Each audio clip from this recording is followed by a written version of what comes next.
Good morning and welcome to this regular meeting of the Greenwich Board of Selectmen. Please rise and join in the Pledge of Allegiance.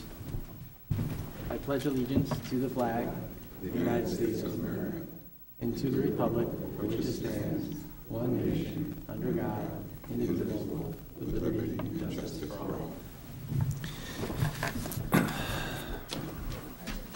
This regular meeting was rescheduled from yesterday morning, Thursday, March 22nd at 10 a.m. Due to impacts of weather.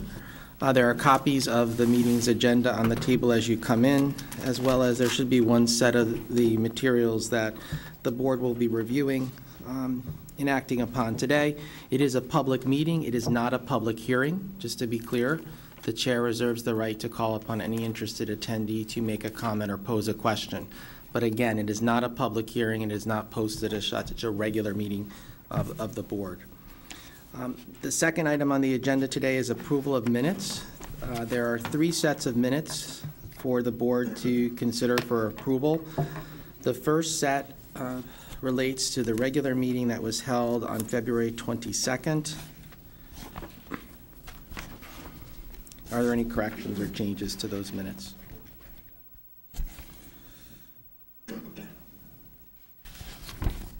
If not, may we have a motion to approve those minutes?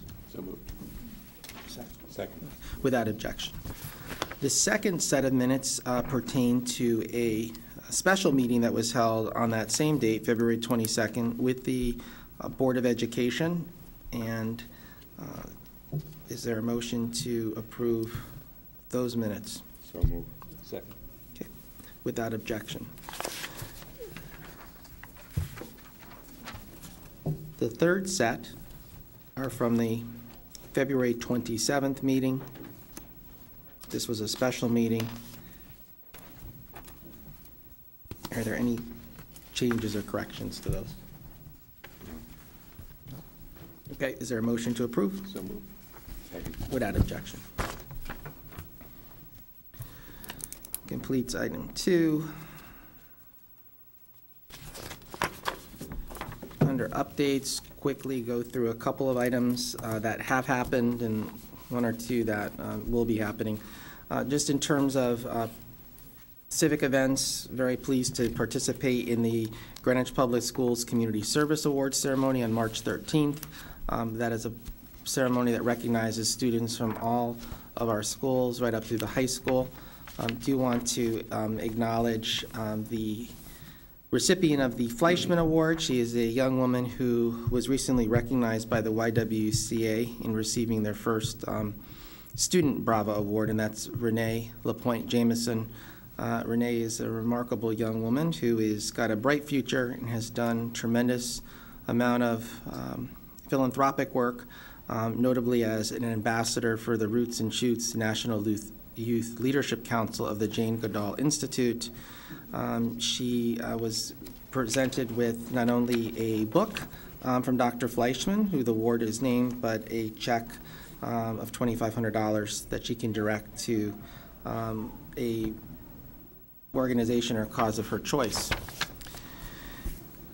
On March 1st, the Greenwich Library held its Peterson Business Award dinner, and it was the award was presented to Lawrence Ricciardi, who is President and Board of Trustees of the Morgan Library Museum and trustee of the National Humanities Center. Presenting the award to him on behalf of the library, let's get it here, was Richard Broadhead, who is the President Emeritus of Duke University and the William Preston Professor of English. He also served as Duke's 9th president. This was an opportunity not only to recognize someone who's given tremendously to the library, both in time, talent, and treasure, but also to celebrate the wonderful library system we have in the town. This month, we've had recognition of several centenarians. One of them wrote a note back expressing appreciation. That is Ruth Wilson.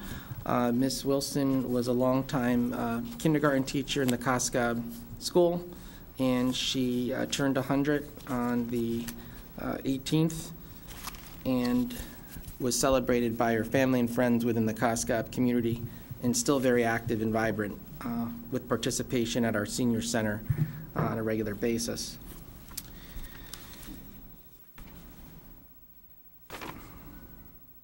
On March 14th, I was invited to go and speak to the Byram seniors. The request was to discuss with them the pending status of the Greenwich pool at Byram Park. There were about 35 members in attendance. The questions centered upon the parking, the accessibility, the operations.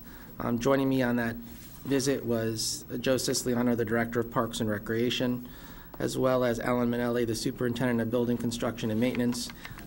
Several questions were posed and answered, and everyone, I think, is looking forward to its opening very shortly.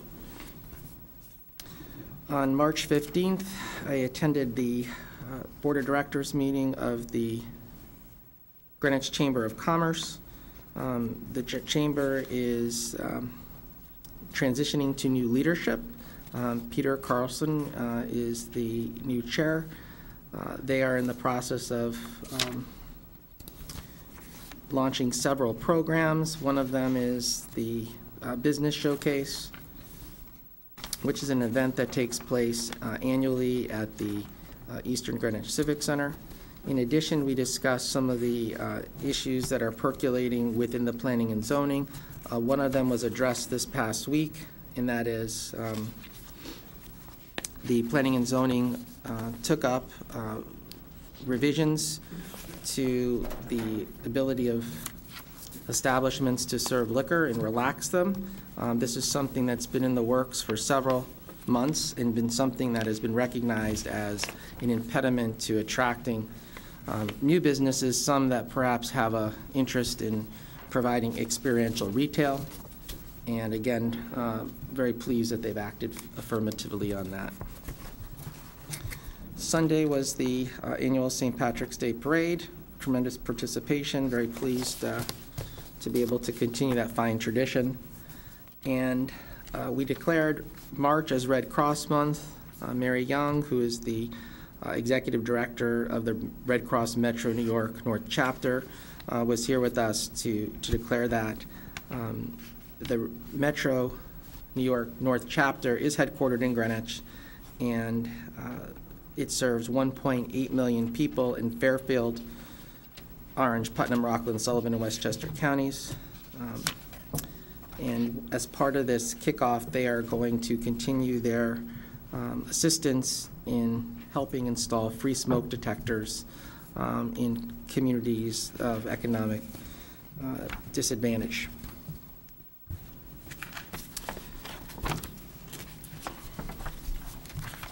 That concludes the updates. We know that on Monday, the BET will be taking up the budget. Last evening, both Selectmen Litvak and I were at the public hearing to listen to residents' concerns on that, and I believe the BET is hosting a workshop today, or earlier today, so we look forward to being present on Monday night, I believe beginning at 4 o'clock in this room, to see how they adjudicate that budget.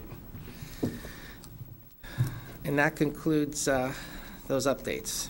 Under old business, before us again today is one of the remaining items out of the first request presented to us by the Interim Director of Parking Services and the Traffic Operations Technician of the Greenwich Department of Public Works. Did I get it right or wrong? Traffic Operations Coordinator. Got it. Yeah, like 18 font too.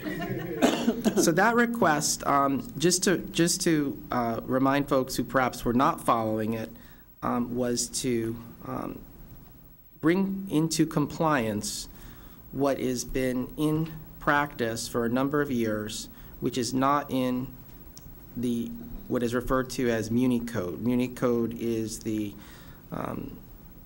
online system of documentation of town charter, ordinance, and regulation.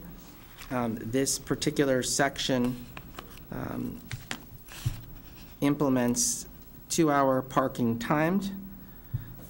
So it adds Hillside Road, west side, from a point 1,190 feet north of East Putnam Avenue, extending northerly for a distance of 125 feet. It also adds the permit parking from the west side from a point 275 feet north of East Putnam Avenue, extending northerly for a distance of 750 feet. For student permit parking only, 7 a.m. to 3 p.m. Monday through Friday. It also points out Hillside Road, west side, from a point 1,380 feet north of East Putnam, extending northerly for a distance of 985 feet.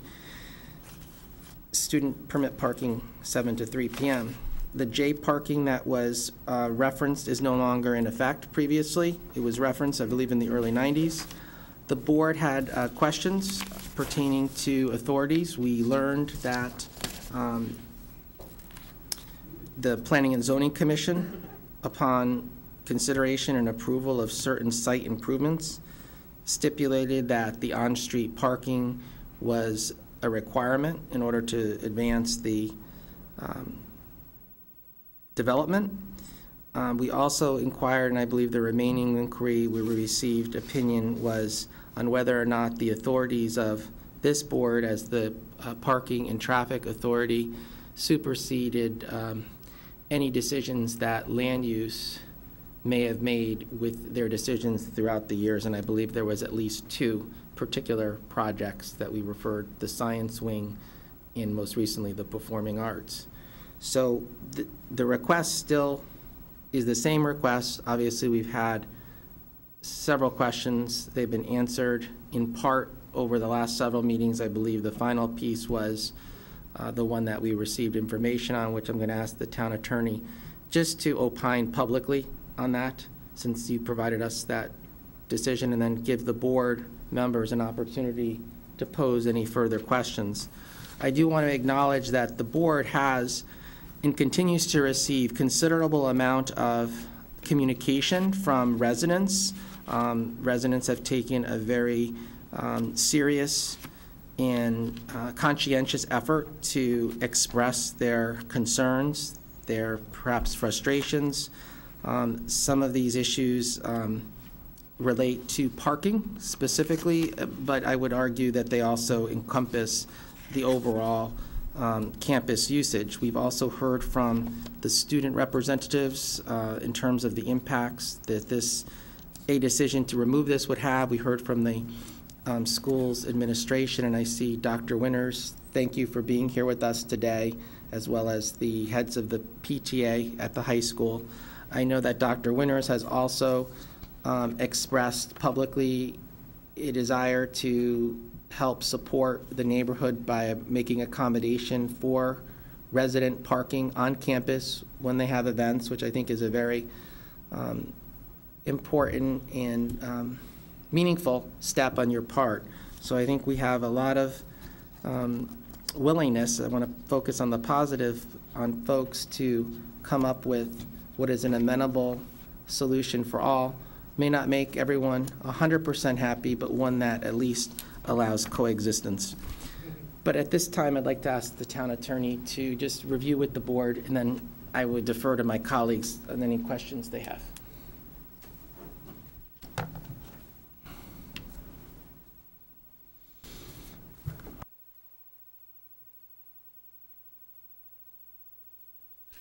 Good morning. Mr. Chairman, at the behest of your board, an attempt was made to go back through the records of the town to make a determination as to whether or not at the time the care, custody, and control of the property in question was turned over to the Board of Education, whether there was anything that we could find in the history which would clarify and determine whether the property in question, the road in question, had been conveyed and turned over to the Board of Education as part of that transaction. John Wetmore of our office, who is here today, did a yeoman's job going through those records and went back looking for the minutes with the help of the Board of Education, looked through the minutes of the Board of Education going back into the 60s, went through that documentation. In addition to that, we attempted to go through the minutes of your board, the bulk of which are maintained in the town clerk's vault to see if there was anything in those records that would evidence the transfer of the control of the street to the Board of Education. Unfortunately, the records with respect to the town and in the vault were missing a number of years, and as fate would have it, were missing years that were particularly applicable and important to this transaction. There were minutes for the period 67 through 76, which I have to believe must have been put down there as the others had been and stored in some spot in the town hall basement in the vault of the town clerk, but those could not be found. So to answer your question specifically, in spite of the fact that we tried very hard, we were not able to come up with documentation going back to the 60s that definitively answered that question.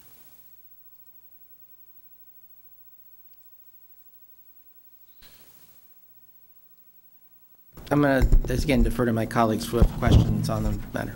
So I guess what you're saying is, we don't know, but there is some evidence, I gather, by virtue of the, I think it's 1995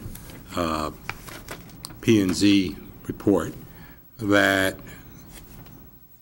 somebody thought that the Board of Education did in fact have authority over this issue and over the parking on Hillside. And that apparently has continued throughout the years without regard to what the basis for it is, since we don't know. There is some evidence that somebody thought that the Board of Education had this. Is that fair to say? In addition to searching the minutes of the various boards, John also went back and spoke with Katie DeLuca, the executive director of P&Z, who in turn went back and talked to Diane Fox, the prior director of P&Z, to see if they had anything in their records which would clarify the issue.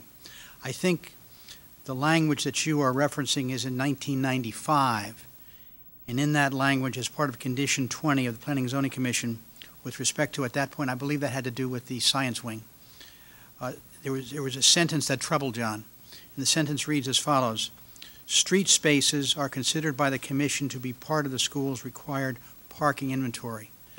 That, it's not clear, it's not controlling, but it raises a question as to what were they referring to. And does that suggest that maybe there was some control handed over to the Board of Education? That was in the specific thing we were trying to nail down in our research with respect to the minutes of the Board of Education and the Board of Selectmen. That certainly suggests that. Is it controlling and is it definitive? I would say no. But it certainly leads one to believe that was a possibility, but that's all we can. Yeah, that's what I was saying. They apparently thought, based on something, that in fact it was a part of the Board of Education's domain.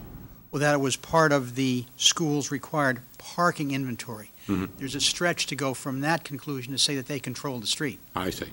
Okay. So I think bottom line would be, and we were certainly happy to listen to or review any other information someone may come up with or provide to us, but we cannot come to a definitive conclusion that the control of the street was conveyed to the Board of Education.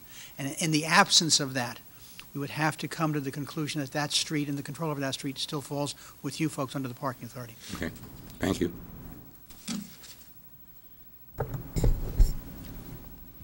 One of the suggestions I'd like to make in terms of, bringing to some conclusion this particular time period in this issue is clearly what the interim director has proposed, which was to set aside some of these spaces for visitors, which is not presently enforceable, as I understand it.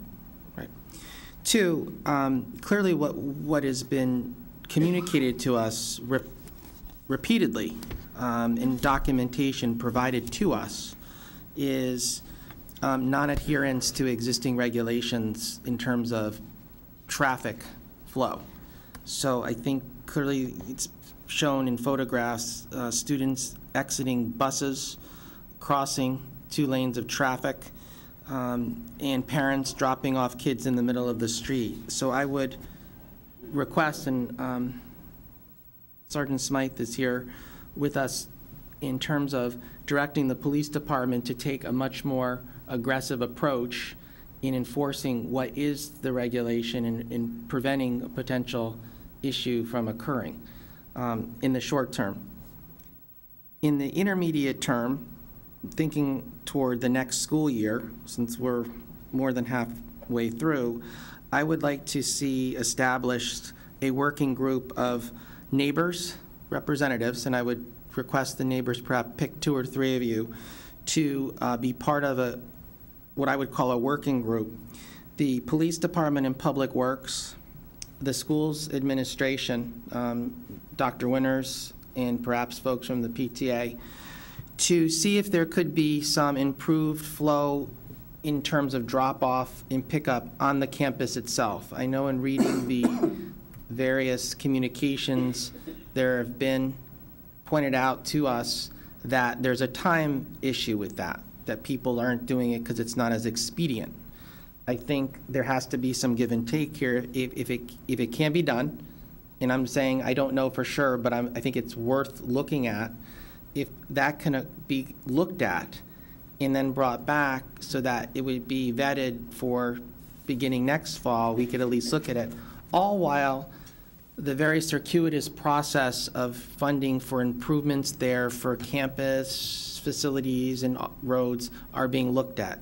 I will be very clear. I support that, and I think that's a real solution, but I'm not going to kid myself or kid anybody. That's not going to happen probably in any real time for us to get solace. So I think in the short term, intermediate term, we can be constructive and work together to try to make this a livable situation for folks. So again, repeating, clearly more enforcement on a regular basis that really makes an impact. And again, what are we trying to do?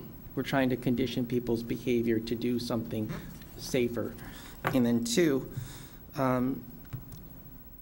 give the residents some immediate opportunity to have parking at the campus, as Dr. Winters proposed, and then for visitors, and then get this group together. And again, I've kept us out of it, but I would invite, it doesn't have to be me, one of my colleagues, if they want to partake in this working group, to just look at that, because I don't feel comfortable, maybe Mr. Litvak and Mr. Toner do, that we've exhausted an approach that looks at perhaps funneling the traffic into the campus for drop-off and pickup. I don't. Doesn't address any of that. Right. All this is a representation of a codification Right. of the existing situation. Understood, and I'm only saying this because I don't think, Ken are doing that, as much as I know we need to do it, and I support doing it, I don't think it's going to be satisfactory to the folks who are here, who have written to us. The board can change at any time their mind about any of this, right? If this were properly codified to reflect the existing circumstance, at any time going forward, just like anywhere else in town, the town Board of Selectmen could decide to do whatever they want to do with respect to parking and traffic on this particular public street. Understood. I mean, so I will preface what my statement is in the context of a motion. So I'm moving to codify what you've requested us to do with the caveat that those short-term actions take place, and then third, that there immediately be convened the working group to look at the campus as a more practical, safer way to drop off and pick up, as is the case in the schools that I've been to, at least the elementary schools. Knowing that this is not a perfect solution by any stretch, but at least it's moving us forward in a perhaps more constructive way, because I have not seen that proposal yet in terms of using the campus. I only read about people saying it takes too long to do it. Well, I mean, there does exist a plan. As my understanding, it's part of the existing plan that's approved by P&Z that goes along with the entire facility there, right? So, correct. I mean, they presented a plan. It's the plan they have in place and the plan they're using today. Wanted to revisit that. Certainly, the BOE could do that. It's their property to control. yeah, Mr. Toner. Yeah, actually, then, you could say that the Board of Education is not in compliance with planning and zoning because they're not enforcing the drop-off and pickup in the back lot. Well, they make the space available. They can't control people's actual actions. Well, there's one way to do it, and Sergeant here can help us in doing that. If you codify and paint on the roadway and put signs up that there's no stopping, no standing, no jaywalking, no discharge of passengers. We've done that on the east side of the street, and we do rigorously enforce that. We get pretty compliance with that. And impose $50 fines or more for each occurrence, and ask the police to blitz the place for a couple of weeks, so to get the students and the parents aware of the fact that. I mean, we can certainly take punitive action against people if that's you need to. the board's desire. Yeah.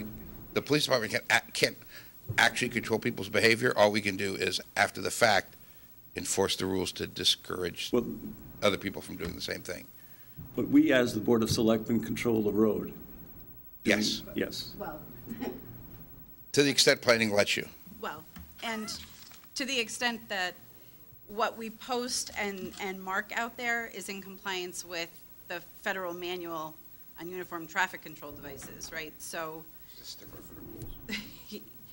I mean, yes, everything that is in the federal manual that we in DPW over time have brought to you, you then codify and put in our town ordinance. But it has to be something that is compliant with the manual and something that can be enforced in some way. I mean, we can't put signs out that say whatever we want, and we can't put signs up that are non-compliant. We don't mark the street with markings such as you suggested. No parking, stopping, or standing signs, absolutely, it's part of the manual, part of our existing code. But we can't put a sign up in a travel lane that says no parking, stopping, or standing, because there are times when you have to stop in a travel lane. So then that's a non-compliant. But not stand. Well, yes, because if you're stopped for a school bus, or if you're stopped for a red light, or if you're stopped for traffic that's backed up from the intersection, you have to stop your car, and in stopping your car while it's running and you're in it, you're standing. So. Well, what about discharge of passengers and jaywalking? And, you know, as Captain Cordick said, we have the no discharge of passengers on the east side of the street. Posting it on the west side, I mean, we could post it on the west side, but if people were to pull up to the curb, why wouldn't we allow them to discharge? That's the side that the sidewalk's on and the school is on. So I don't think it is rational to post the west side, no discharge of passengers. It's already posted on the east side, which, you know, again, the signs are there. I will not speak to whether or not they're enforced, because that's not my area of expertise, but the signs are there. It is in the code for the east side. Let's make them do it. I mean, I think you have to just take into account that we in DPW can't post signs that are non-compliant with the federal manual. How about making them obey what they agreed to do at the time that this was enacted? It was said at that time that pickup and drop-off of the school be moved to the rear of the building. Has that been done? Yes, I mean, again, the school has in place the appropriate, meeting the P&Z condition, allocation of space for a drop-off and pickup in the back of the school. No, yeah, I understand that. But you have to make them do that. Okay, and That's where the police come in, isn't it? Well, maybe I don't understand. I don't know. I mean, all I would say, and what I have said at past meetings is, this is not a problem that solely exists at the high school. Okay. I have visited every single school. But we're only talking in about the this high town. school right I now. know, and the other selectmen have heard me say it for the past however many years. If I could control driver behavior, we'd never have to ask the police to enforce anything. If every sign we put up instantly controlled driver behavior, the police wouldn't have to worry about enforcement ever again. But that's not the case. And I have witnessed emails going out from PTAs, from school administration, flyers going out with the drop-off and pickup rules and regulations, as much information out to the parents as possible to get them to abide by the rules. people will do what they want to do. And they will do it regardless of whether or not the other thing takes 5 minutes or 15 minutes. If they want to stop in the street and drop their kid off, that's what they will do. If you are telling me that there will always be people who violate rules, I understand that. I'm old enough, I've got that. I understand there are people that will not listen. But there is nothing that I heard that Selectman Toner said that we can't do, number one. Number two, there's nothing I've heard that prevents the police, this is a police matter, from making sure that the people do what they're supposed to do, go to the rear of the building. I have not heard the high school object to that. I have not heard anybody object to that. If they did that, they would deal with the problem in a serious way that has minimal dislocation. And again, for enforcement, I will defer. I will say this, that the high school was one of the schools that we visited when we had our interdisciplinary group that went out, and Tom Bobkowski was a member of that group. And one of the issues that came up, and I know that Dr. Winters had provided some information when we sent the survey out Capacity to do what we're saying. last year now about each school and what each school's issues were. One of the things that I do know that came out of that interdisciplinary group survey from the principals and the administrators was that, yes, on occasion, the police officers can go and can enforce the rules. But if you want someone there every day, that becomes a school budgeted, having to hire police officer issue. And Tom Bobkowski has told us for other locations, for this location, that becomes a huge cost to the Board of Education to have a police officer directing traffic for, you know, a half an hour in the morning and a half an hour in the afternoon Right. at these number of locations. Thank you. And again, I don't want to appear that we're critical of you. You're doing what you're supposed to be doing, and I appreciate that. I do want to hear from the police department and Sergeant Smythe. I know that the chief is aware of this. Obviously, he's been at other meetings where I've shared with him the concerns we're receiving. Obviously, he's a parent of a student at the high school. He's aware of it. But simply and directly, what we're really asking for is a much more aggressive and active police enforcement on Hillside to effectuate a change in behavior for which the condition that P&Z approved stipulated should happen, in which I believe, and sincerely, the headmaster has tried to enforce, but it requires a redo, meaning it obviously hasn't met the expectation, but I don't think we believe it's being aggressively implemented. So could you tell us, if you come forward, recognizing that you have many facilities, but again, we only have one high school, a large population. We heard last night in the context of the public hearing, folks concerned about safety and security as it related to other elements, but this is the first safety and security getting to and getting from the school. Correct.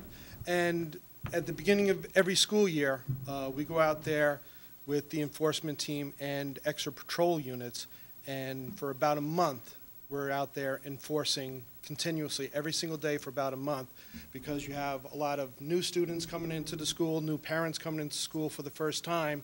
So to inform them and let them know what the rules and policies are, and also as a reminder to those coming back to the school for continuous years, that this is what they're supposed to do. They're supposed to go to the back. And for about the first week or so, we just give warnings to people, and then after that, we start enforcing with tickets. And like I said, we're out there for about a month straight at the very beginning of the school year. And what happens is people start obeying the rules when they see us out there, and then we can't be out there every single day. It's, sorry to say, it's a cost factor. And in the regular patrol units, we already have one patrol unit that is at the high school every day for the buses to get in and out. So that's taking one patrol car off the road for that purpose. And in the enforcement unit, we only have 2 patrol officers that are assigned just for enforcement right now. Hopefully soon we'll have a 3rd officer that we can assign to various areas in town that are having issues with whether it's stop signs, crosswalks. These are ones that I can send to specific locations to do that. I have a limited number of them.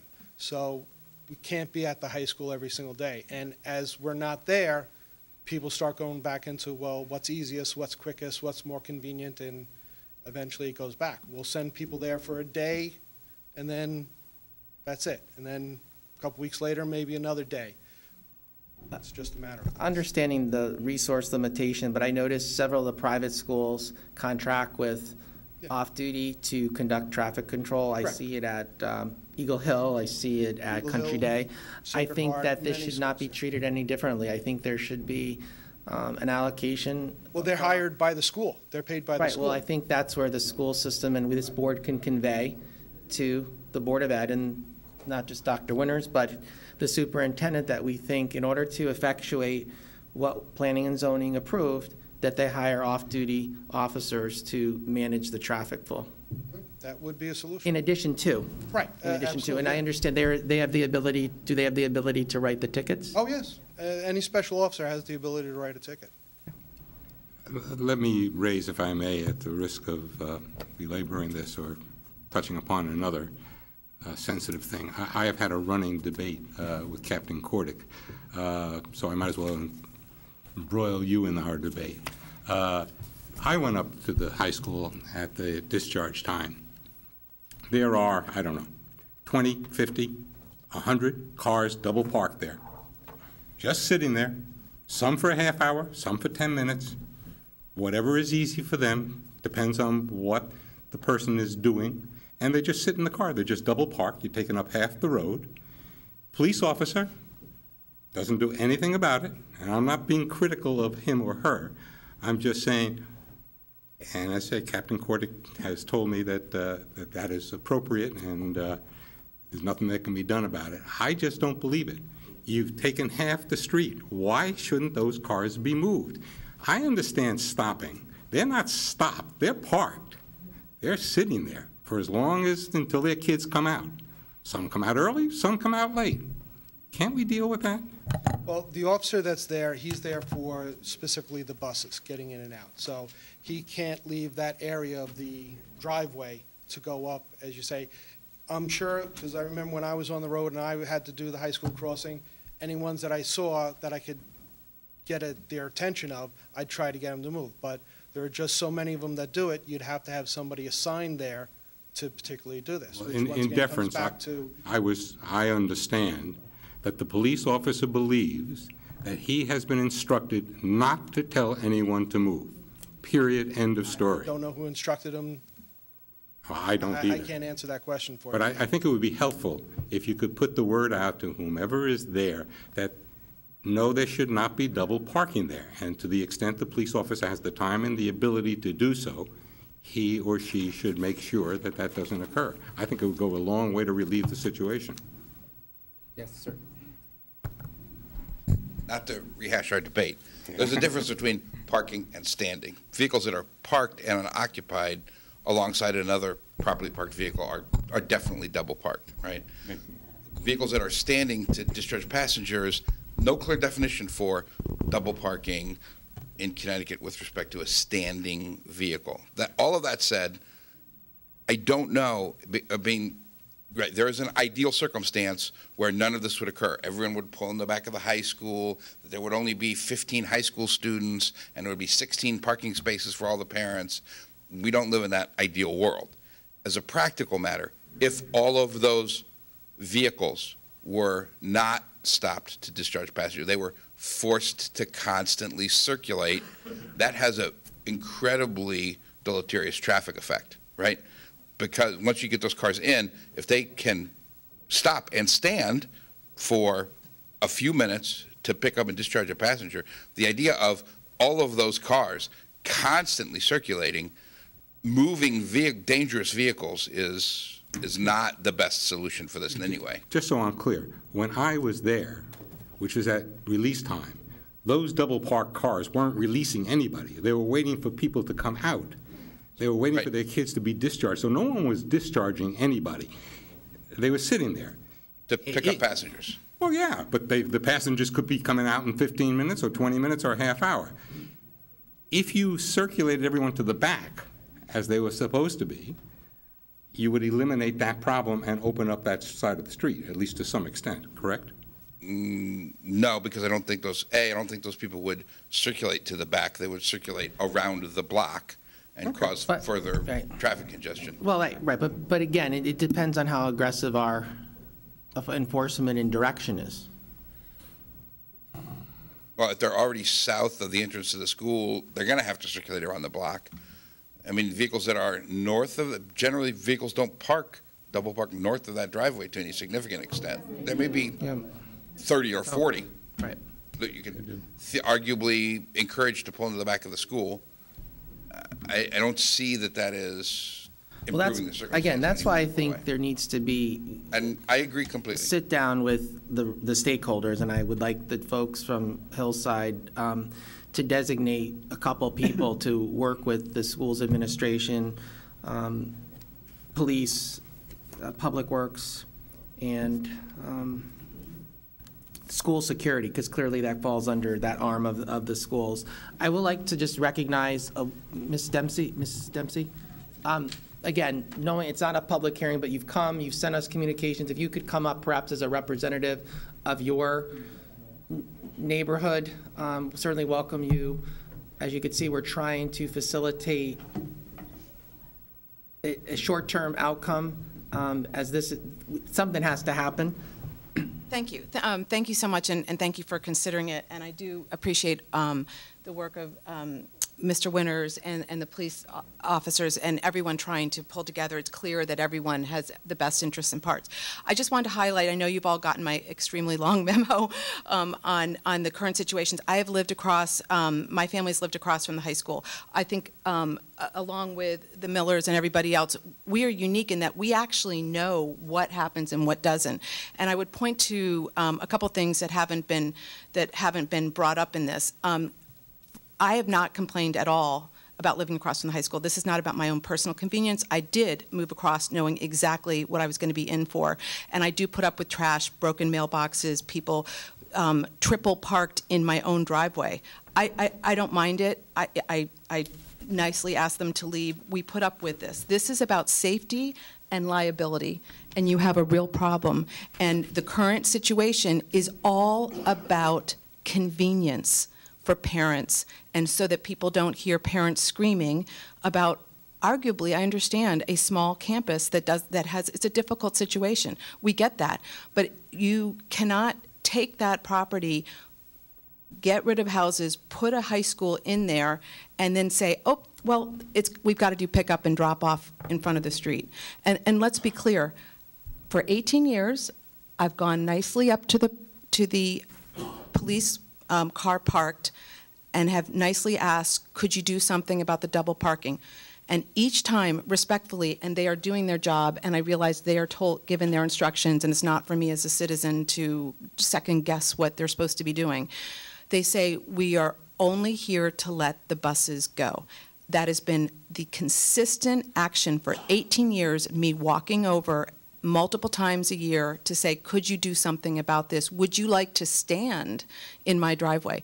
This isn't about standing. This is about people sitting in front of my house, 30 to 50 cars every single day, filing their nails, doing their work on the cell phone, and no offense, including the police officer, for half an hour, idling their car, sorry, not the police officer, but other cars idling, saying, I'm just here to pick up my kids, I'm really sorry, I know it's a problem.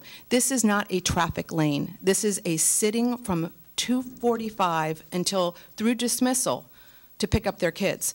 And that's where it's wrong. Someone should be allowed, a Greenwich citizen should be allowed to traverse Hillside without playing chicken and literally driving into the northbound lane. You literally have to go like this to get down the street. You cannot put this burden on the street anymore. You cannot run the risk. I've had 2 neighbors already talk about almost losing their lives since they put in the striping.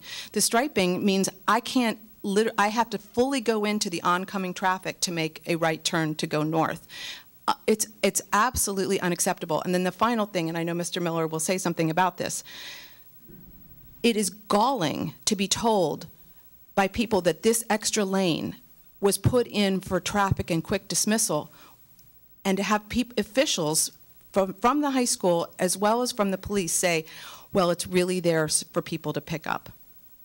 Literally, I've been telling that, and I did not put in the pictures of who told me that. I did not put in names because I don't want to hurt them, but you can imagine how we feel. I mean, every time the parents, the neighborhood has to pick up the slack, and you've got an unsafe situation.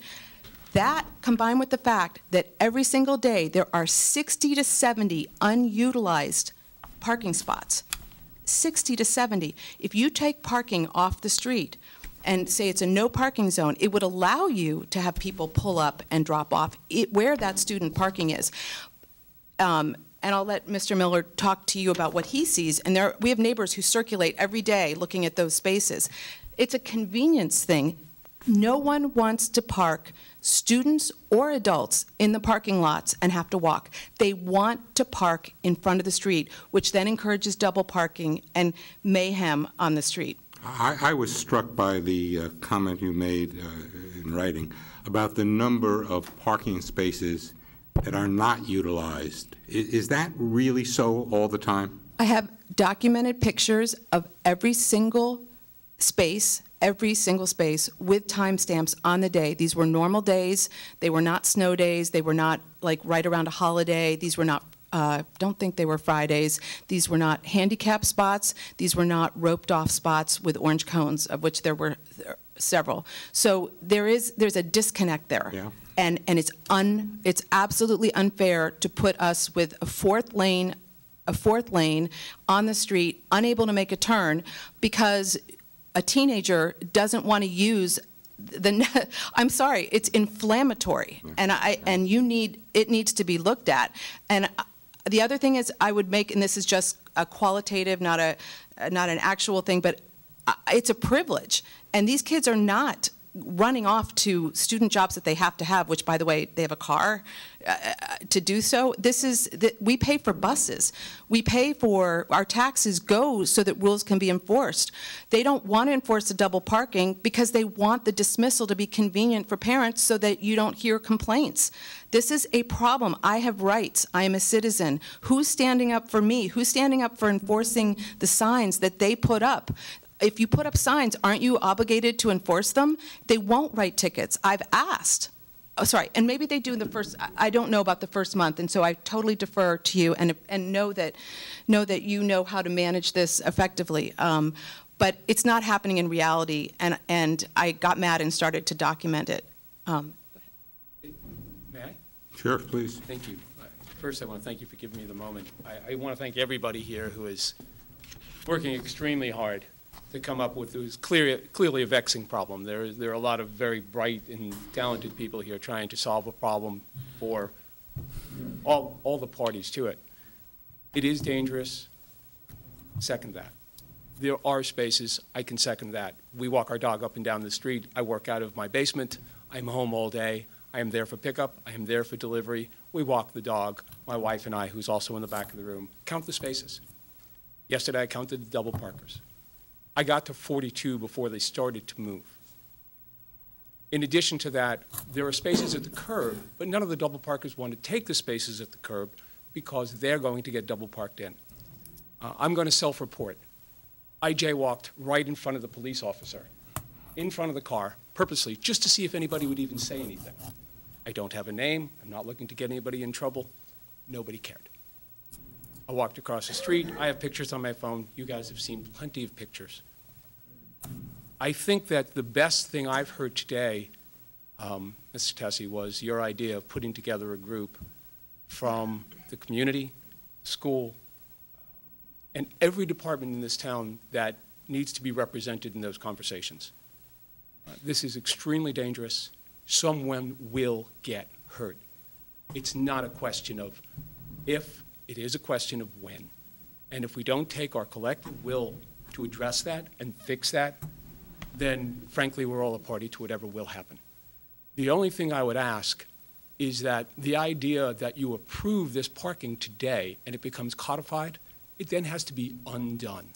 And undoing things is a very, very difficult thing. I ask you to leave it as it is and keep the pressure on all of us to come to the right conclusion that works as best for everybody in this community.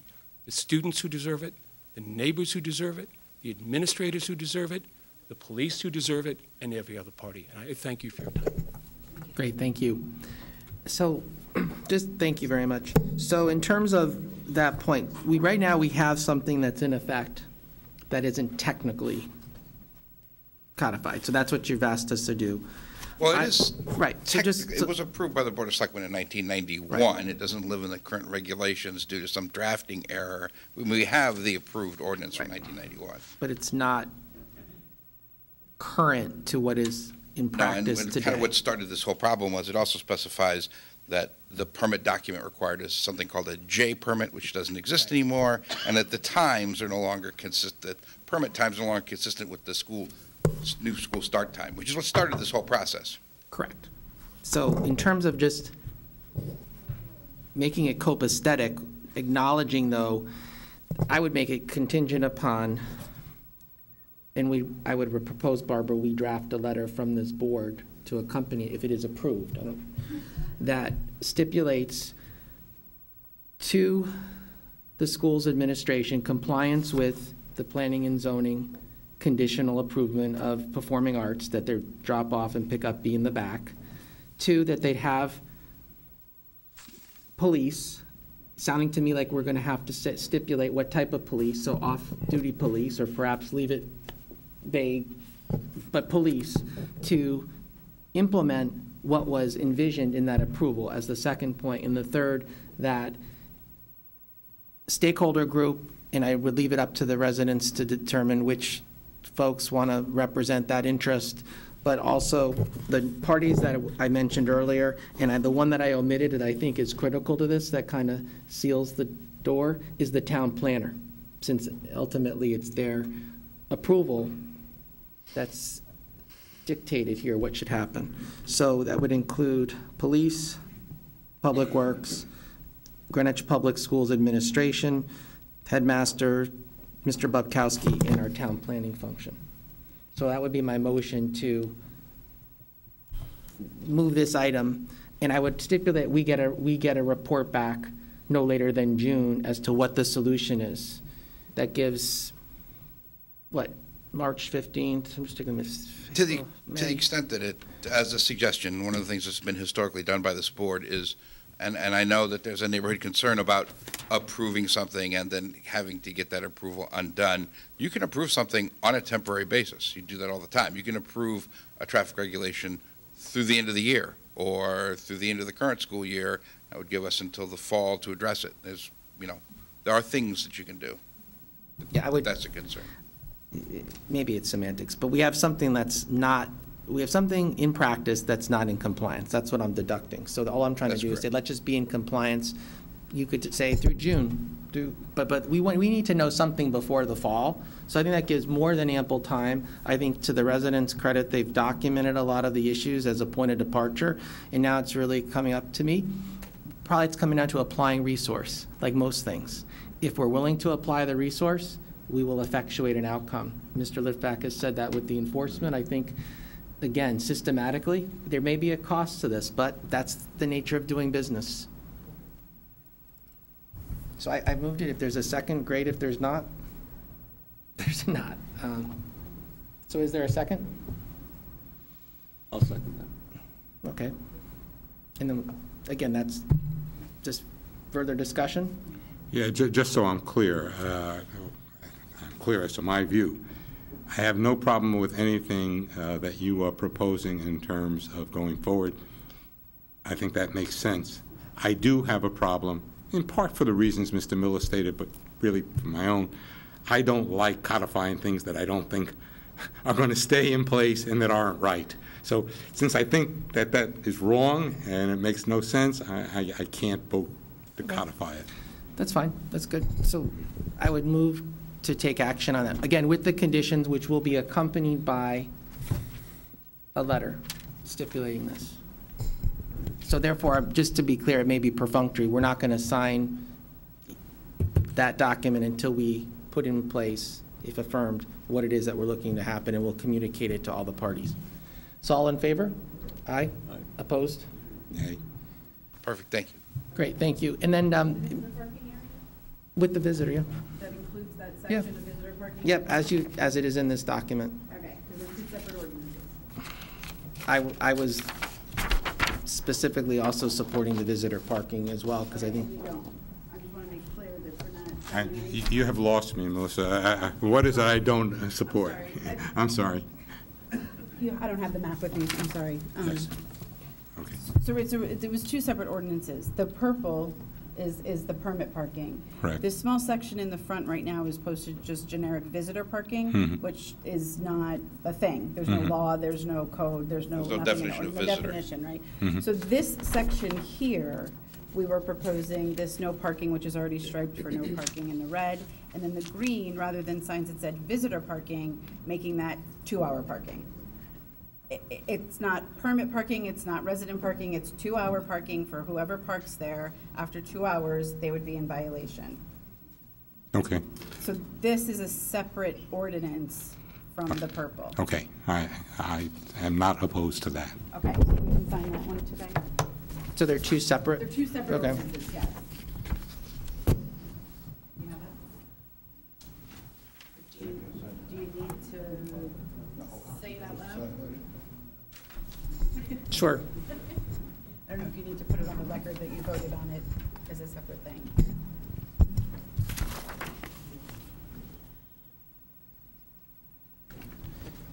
Okay, so the item that pertains to specifically the visitor parking, 2 hours, is there a motion to so designate that? So moved. Second. Second. All in favor? Aye. Thank you. Sorry, I didn't mean to confuse the, No, that's fine. And the other one, we're only going to give you signed once we give you a letter, Yes. hopefully by Tuesday. No, but that's why I wanted to Yeah. clarify that they were separate. Yeah, appreciate it. Thank you so much. Each other. Great. Thank you so much. Thank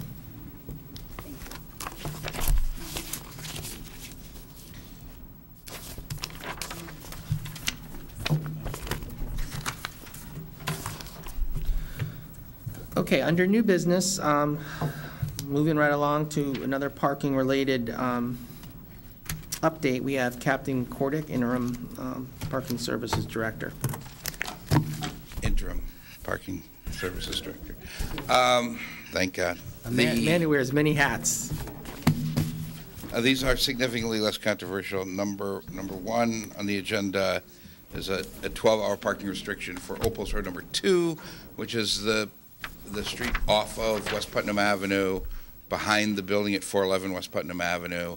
There's currently some unregulated on-street parking there, and we're getting some resident complaints and area business owner complaints about cars just winding up being left there for long periods of time unmoved. After kind of meeting with people over there and discussing it, the solution that we put together that we thought would work best would be to post it for 12-hour parking. That'll permit, a reasonable parking accommodation, yet continue to,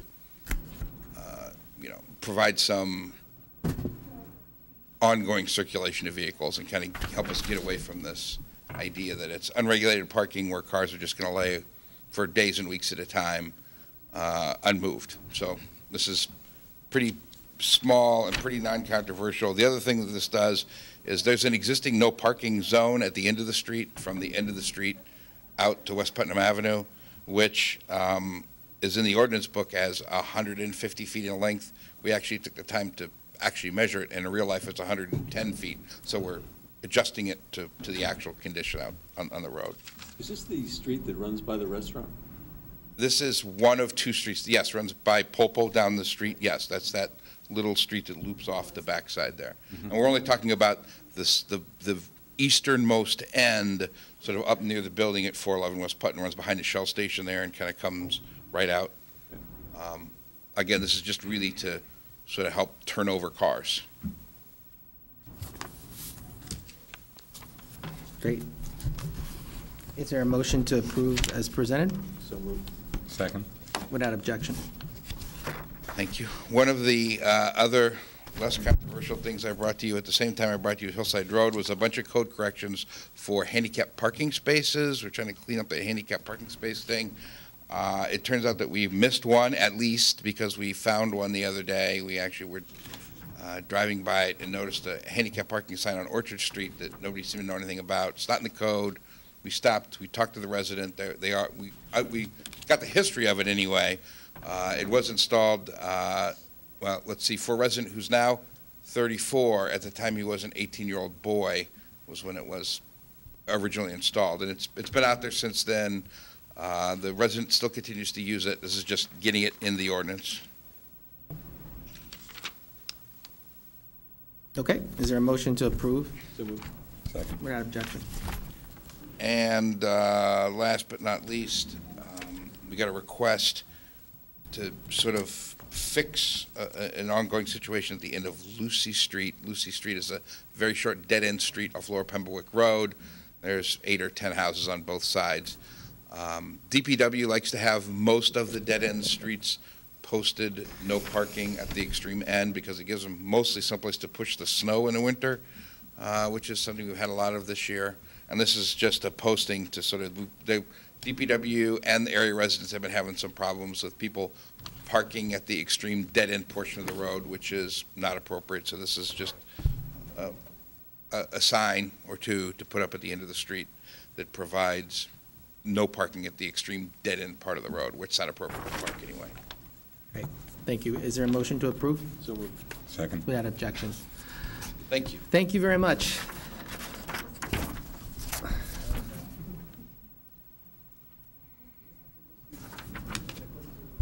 Lucy Street, Okay, you can start that one. I'll start. handicap parking, I'll give him that one. Old Post Road number 2, 12 hour.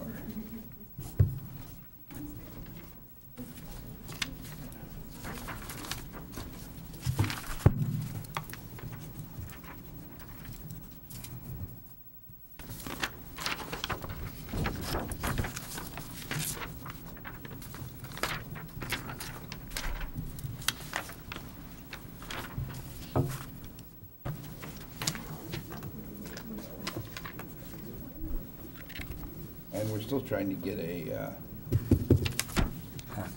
clean procedure with the law department to get these actually in the books, but we're working on it. Right. Great job. Great, thank you very much. And that's an important thing to acknowledge on the record, that you're working with Mr. Fox to effectuate those getting into Muni Code and a procedure in place. Thank you. Okay, that concludes item A under new business. The next item, moving from land to water, we're going to hear from the Harbor Commission in terms of their budget for the 2018-19 year. And I see we have with us Mr. Angelillo, the chairman, and Mr. Mazza, the finance chairman.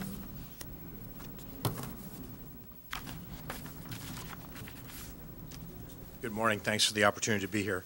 What I'd like to do with the Selectmen's permission is to have the finance chairman and my predecessor as chairman, Frank Mazza, walk you through the proposed budget, and then I'd be happy to address any questions and give you any context that you might need. Before you step back, with your permission, I'm going to have questions about the budget, but I'll certainly await that. But I wanted to raise another issue with you, if I may. Sure. And just so it's clear. Obviously, as you know, and probably everybody knows, this is my first exposure to this.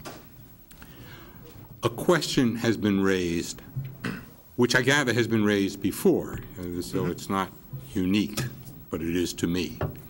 And that is to the, I'm going to use the legal word since I know it's not going to shock you, to the jurisdiction of this board to deal with this issue at all. Now, I understand this has been raised before, and I understand, in fact, that the town attorney has, in fact, rendered a view which says, as I understand it, that this board does have the wherewithal, so to speak, to approve the budget that you are about to present. I think there's a serious question, and at the risk of being wrong, which won't be the first time, I disagree with the town attorney. I don't think that, based on my reading of the resolution, my reading of the charter, my reading of the code, we are not following the proper procedure. This board does not have jurisdiction to do it. We have done it before. We probably will do it again. But I don't think, and I think somebody ought to look at this to get it straightened out. The mere fact that we have done it and the Shellfish Commission has done it doesn't mean that it comports with the regulations. And again, I'm not asking you to do anything. I'm not sure what it is to be done. But I think that somebody, and maybe it is you and the commission, ought to go to the RTM and get this squared away, because if we are to have jurisdiction, and I'm perfectly fine with that, I just think it ought to be clear. And if we're not to have jurisdiction, and the BET is, or the RTM wants to reinsert itself back in the process, that all is fine with me. I just don't like the fact that we are about to do something that I think is questionable as to its ultimate effect. Okay. Okay. Well, since you've invited me to address that, and since I've only got just a little bit more seniority on you, Sandy, in terms of being a volunteer to the town, let me walk you through the investigation that I did when this question was raised. And please understand that the question has been raised by one resident in town.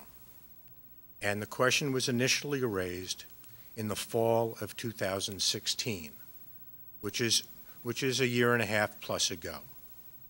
And the question that was raised at the time was whether or not the Harbor Management Commission, with respect to its budgeting, was complying with the town rules and regulations. Now, I had succeeded Frank Mazza as chair, and Frank has 60-plus years of service to this town, including as a selectman, including many, many years on the BET. Notwithstanding, when the question was raised, I said we should get an official answer since it's been raised. So I went to Ben Brannion, the town administrator, and asked him, is there any question whether the process that we're following is the correct process? He investigated it, reported back, and said, no, you are in compliance. You are proceeding pursuant to Resolution 10 that the RTM has passed. I said, well, would you talk to the finance department? And now, I forget everybody knows his name except me, said, no, you're complying. So I went and reported at our next monthly Harbor Management Commission meeting, which was November the 16th, 2016. And the citizen who had raised the question was in attendance, and is in attendance here today. And I reported, as is set forth long form in the minutes, that I had gone to the town administrator and that he had done his investigation. Now, after that meeting, as we were moving to a special public hearing on the proposed harbor management plan to get final authorization to go ahead and to deliver to the selectmen for your consideration before it was sent to the state, we had a public hearing, and in advance of that public hearing, notwithstanding his attendance at the prior meeting, notwithstanding the report that I had given from the town administrator, he raised and suggested that we were again still not in compliance.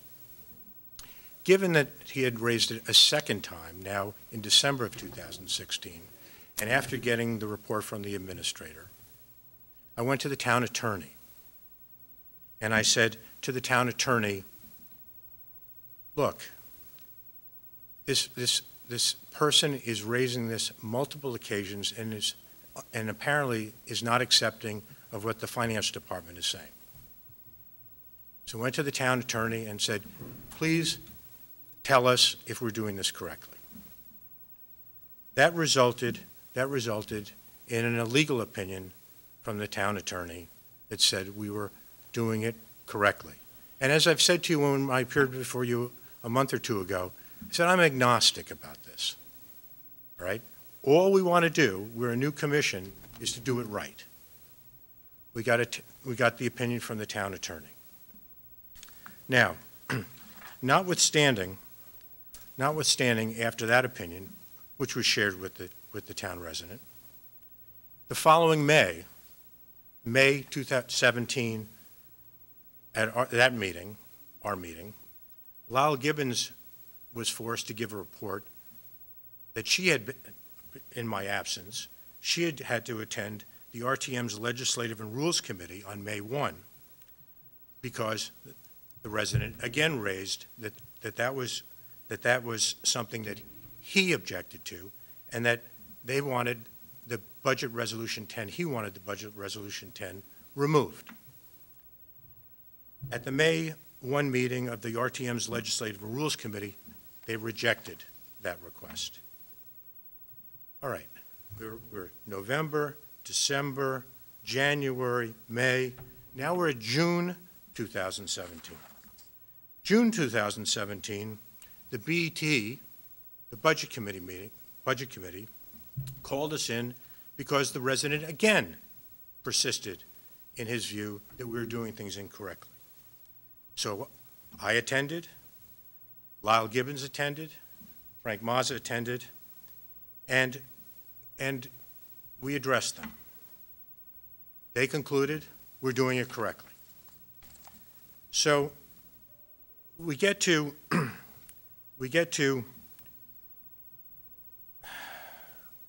now.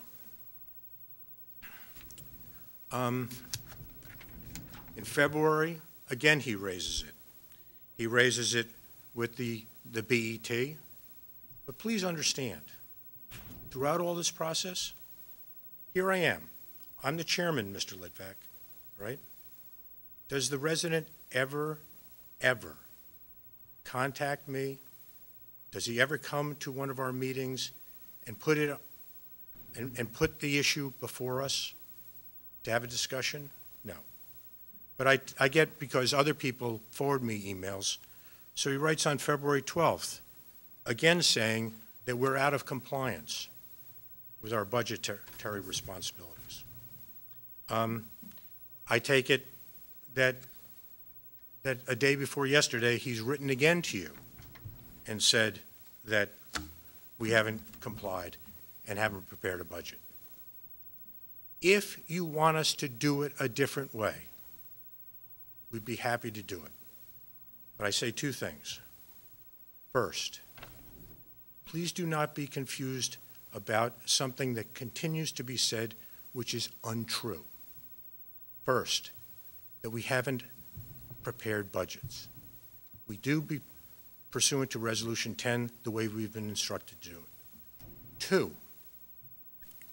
Two, if you want to change it, and please understand, in fiscal year 2017 that ended last summer, we spent $35,000.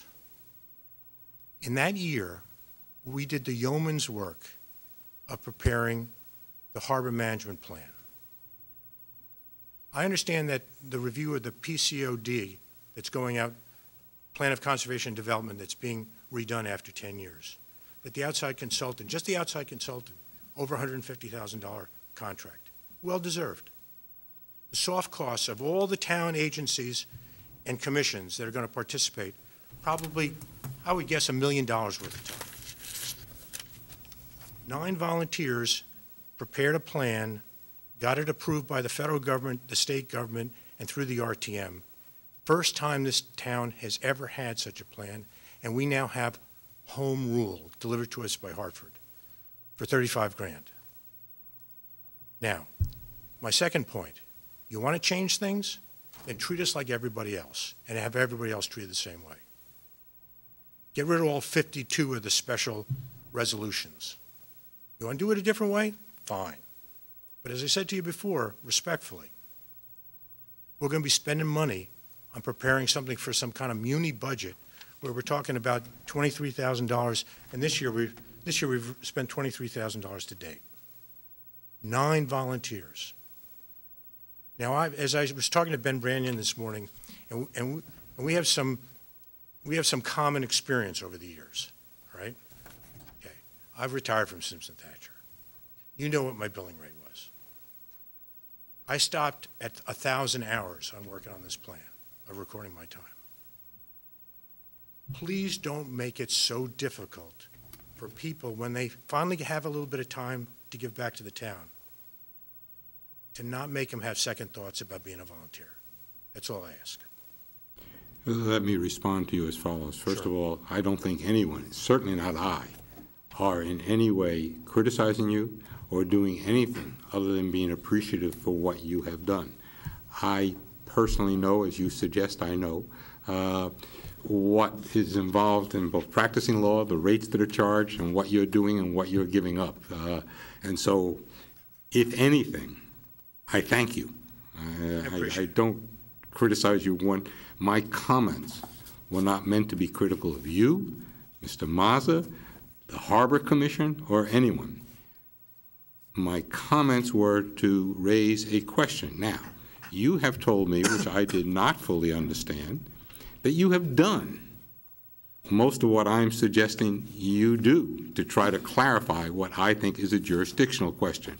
I am familiar with the opinion, as I said earlier, of the town attorney rendered on December 16, 2016.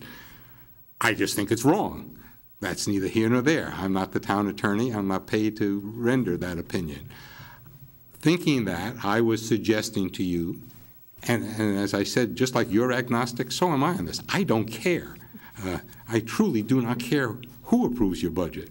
If someone wants us to do it, that's fine. If someone else wants to do it, that's fine too.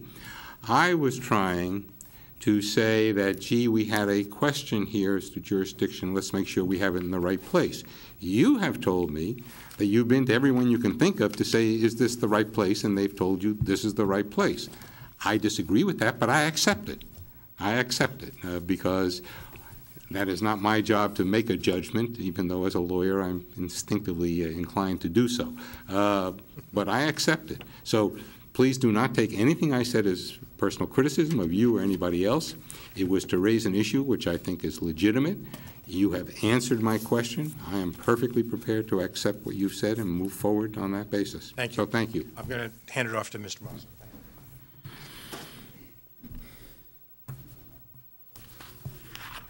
Thank you. Good morning. It's a pretty simple budget. There's not much in it, and there's not much to it. But I'll go through it quickly with you. The bottom line is what, $59,900 and something dollars. Yeah, $59,450. We have temporary salaries. That's a secretary in the office. I think you know who that is and what she does, and she also manages and works on taking care of mooring fees when they come in. We have under professional services Jeff Stedman, who works for us as a professional consultant. You have to remember one thing. We have no staff at all outside of these people. Most commissions in the town of Greenwich have a full-time staff. So Jeff is probably one of the most valuable people we could ever find. He is our liaisons with the Corps of Engineers, the Connecticut Port Authority, the Connecticut DEEP, the Connecticut Department of Transportation. He also comes to all of our meetings, and he does an extensive amount of work for us. He's working for us on a number of things right now. We have another item, outside consultants. We're not sure what that will be for, but remember, this is the first year in our existence as a commission with an approved harbor management plan. And right now we are working on the dredging of Greenwich Harbor. and we think we will probably need some consultants to work on that with us. Then we have the enforcement of mooring regulations. Is this largely a placeholder, the outside consultant? Yeah, placeholder. Enforcement of mooring regulations. We've never been able to enforce mooring regulations up to now because I think you know our history with our harbor master and our problems on getting anything permitted, our problems on knowing whether somebody had paid for a mooring or not. So this year, for the first time, we think we're going to be able to do some enforcement. Hauling moorings is simply something that, you just can't go out there and pick it up. These moorings are heavy. So you have to bring somebody in.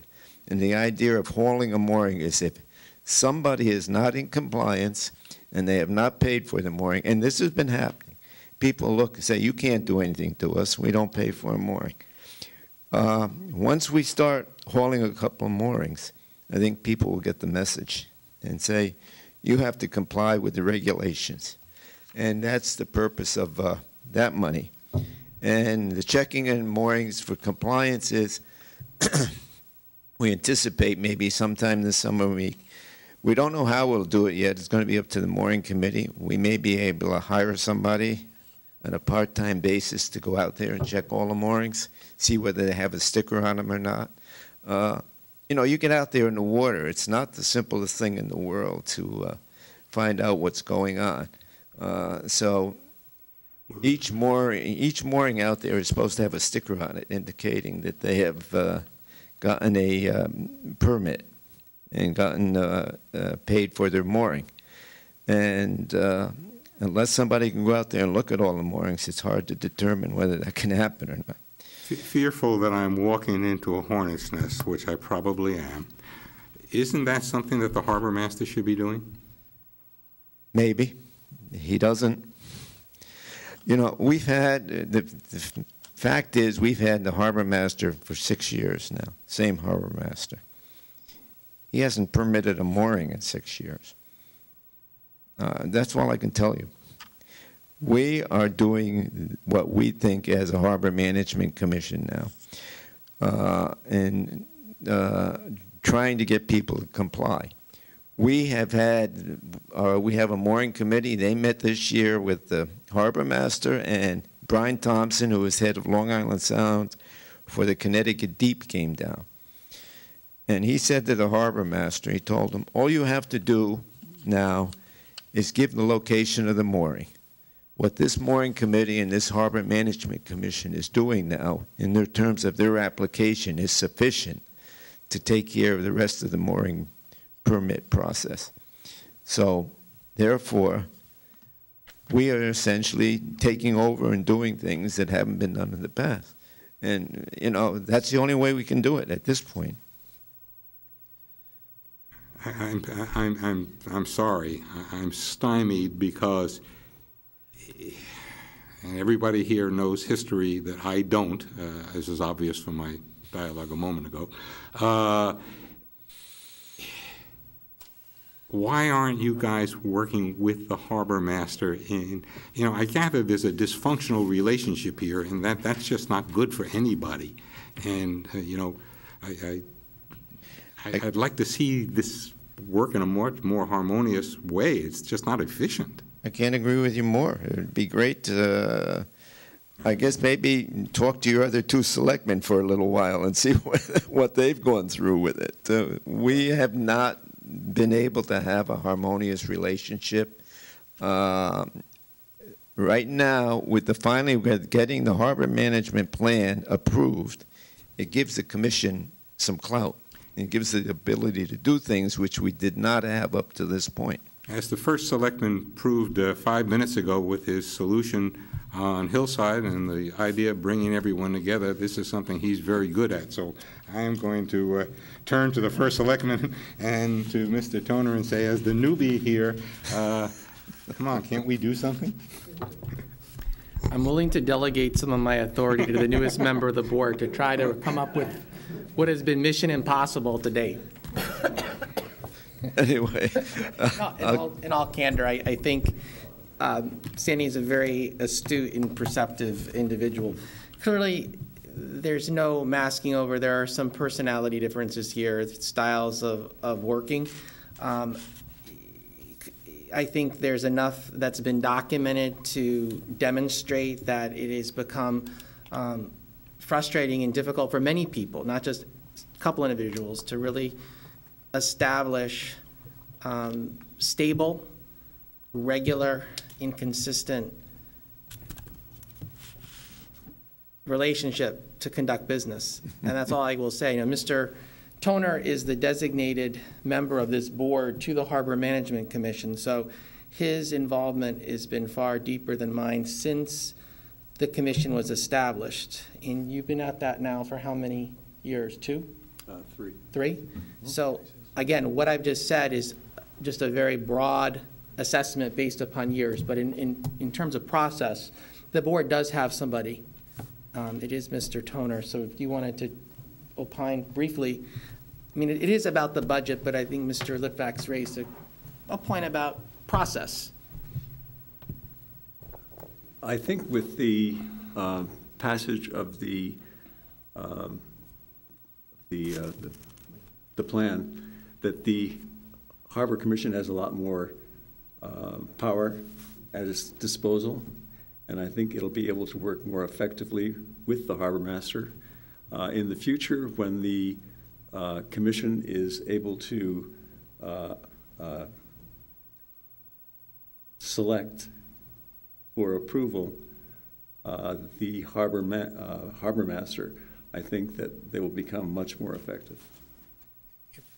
I think just as a point of clarification on that, so, which in fairness to you may not know, so the statute is written in a way that communities that have a harbor management plan in commission, if they recommend 3 candidates for the position, the governor has to appoint one of the 3. Up until this point, we haven't had that, so he's had discretion, and he's exercised that discretion as he saw fit, which perhaps could create an environment where you have an individual who's incongruent with the people on the, to put it antiseptically.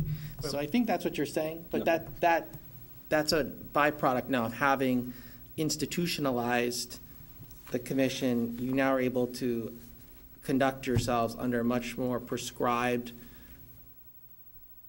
regulations, and therefore perhaps creating a different environment. But I really don't want to get into an extended discussion on personalities because it's not useful. Yeah, it's not useful. I really just don't feel like it's a productive use of time. I think we all are endeavoring to the same thing. I think there's a lot to be satisfied in terms of gratified with, in terms of having the plan, but clearly there's always going to be differences on how we go about things.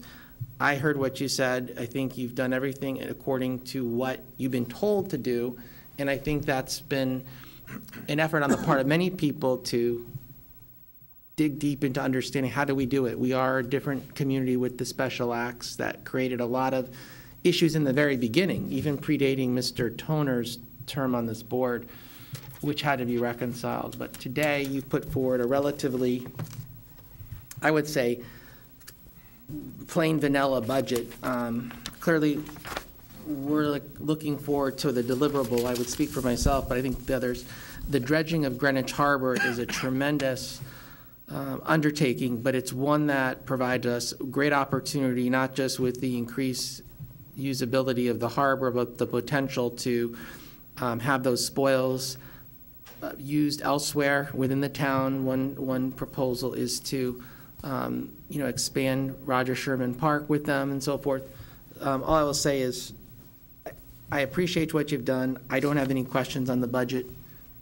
Mr. Litvak may have some questions. Mr. Toner may have, but I don't. Well, my question, which is what led to this little dialogue, was about the $10,000 for checking the moorings for compliance. That's what led to this, my saying, isn't that something the harbor master can and should do? And I think you said, yes, he could and should, but he hasn't. I think that's what you said. Right. Okay.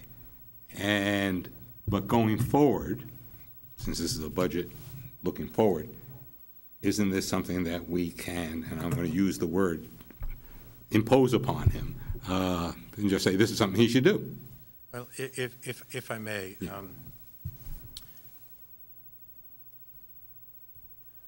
in a perfect world,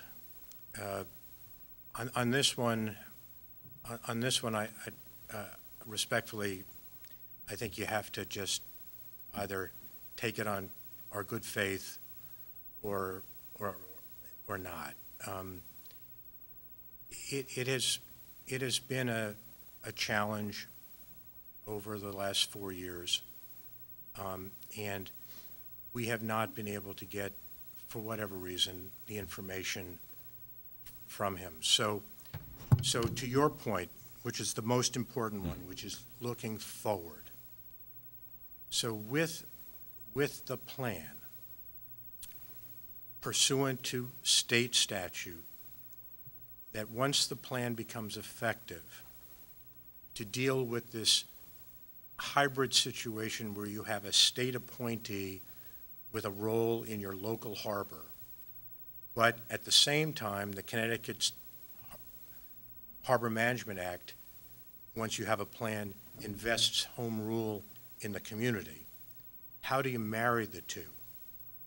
The Connecticut State Legislature, in the Harbor Management Act, provides, and I can't quote it exactly, but it's literally a quote, once the plan is approved, the state appointee must discharge his duties in conformance with your plan. Mm-hmm.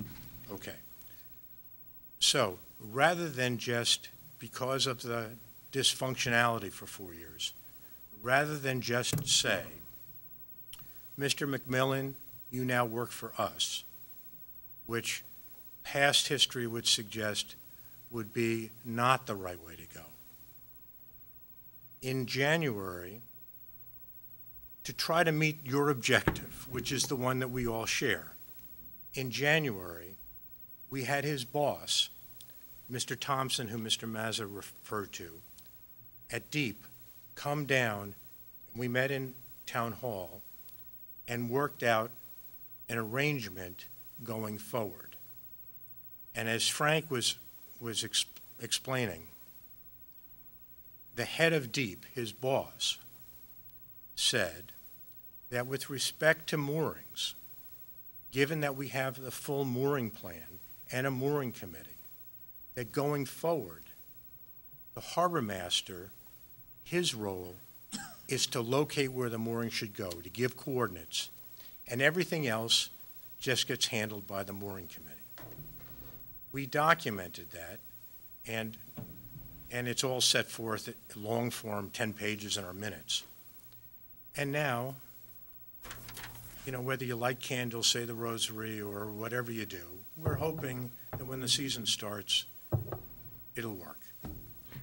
So what I understand you to be saying on that last part is that therefore, and this comes up, therefore there will be somebody, not him, checking the moorings for $10,000, roughly. I mean, that's what you're providing for. That's, I mean, the idea basically Okay. is, the idea is we would entertain anyone. We're not excluding him. We would entertain anyone. Past history suggests that there's a certain unreliability. All you're saying is whomever does it is going to be doing it under your authority, Yes. and you're providing for compensation for that Yes, task. that's it. Okay. Great. All right. Does anybody on the board have any questions? All right, I just, if you want me to go through the rest, I will. I think it's fairly self-explanatory. Okay, I would just like to say one thing, really. What's important in terms of our commission and what we're doing, we're talking about dredging. We are only involved with certain dredging in town of Greenwich. It involves the federal government. Okay, we're involved with the federal navigation channels and the federal anchorages. We completed the dredging of the Mianus River, which is a federal navigation channel, a year and a half ago. It cost about $2.5 million. That was all paid for by the state of Connecticut. We are now in the process of working in Greenwich Harbor, which requires dredging. we have been having meetings with the Army Corps of Engineers and the Connecticut Port Authority. And this is where some of the money we're talking about here is that we will probably use this year. And it's important because this is an expensive thing, okay? We have a harbor that is, has unsuitable material in it that has to be disposed of. And essentially, we are still looking for the Port Authority, State of Connecticut, to fund the dredging of Greenwich Harbor. So that's what our resources are aimed for this year. We don't get involved, I think, so everybody should understand it. We don't get involved with the dredging of the town marinas or anything like that. We're strictly involved with the federal navigation channels and the federal anchorages. And,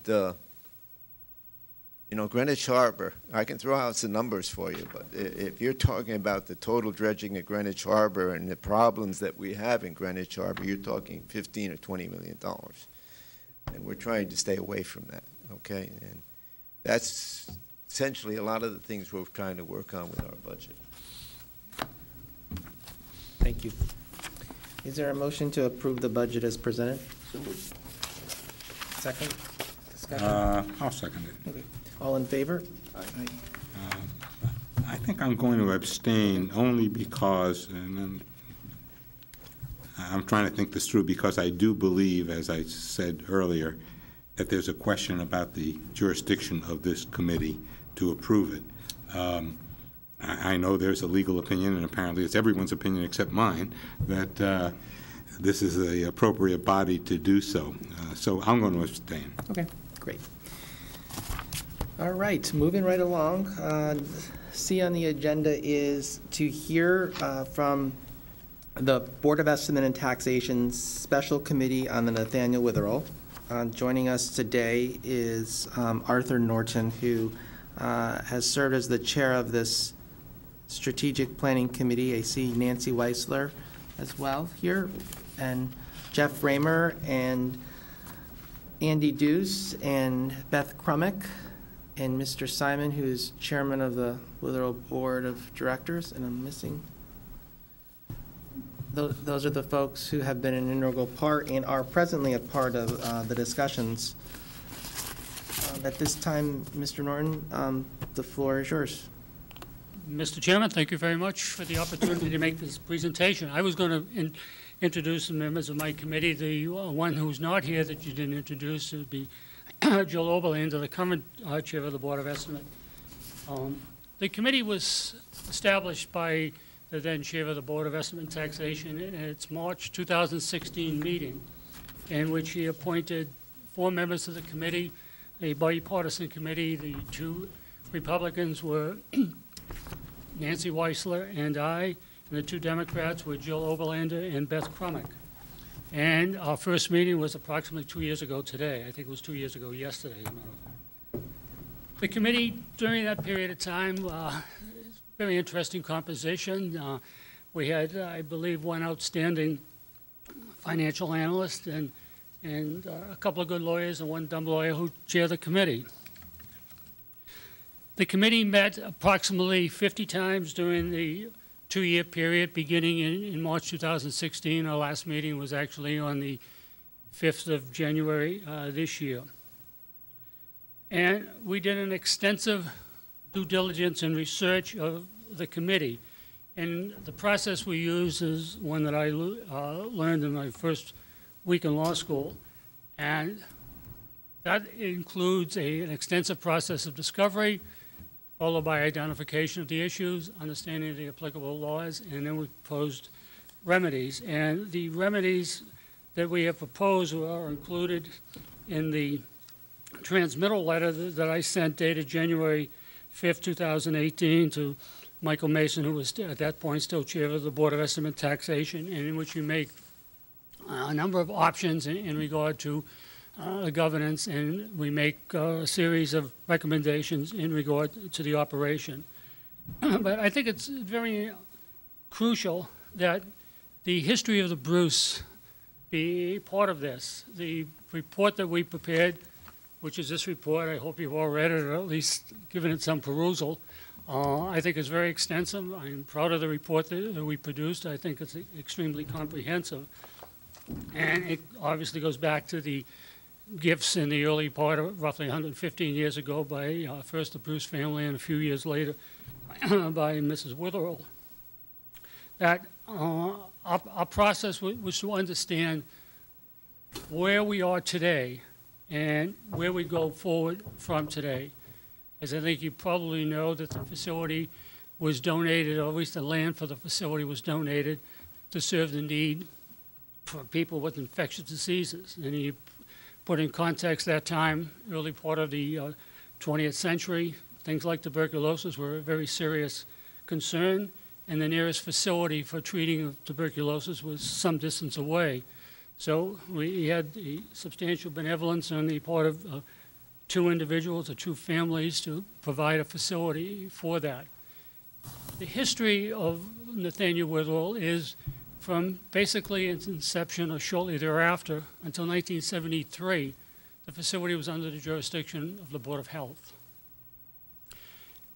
Since that time, it has been under the jurisdiction with a result of a charter change, I believe, which was in 1973, to a board of directors for Nathaniel Witherell, and operated at that point in time as a straight town of Greenwich department.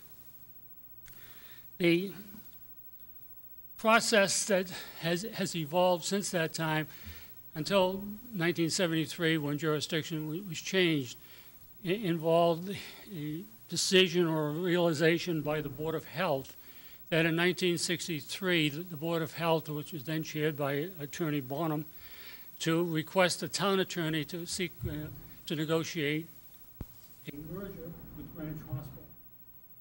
And that merger process did not conclude, basically because of the issue of what I consider to be municipal, or is municipal or sovereign immunity.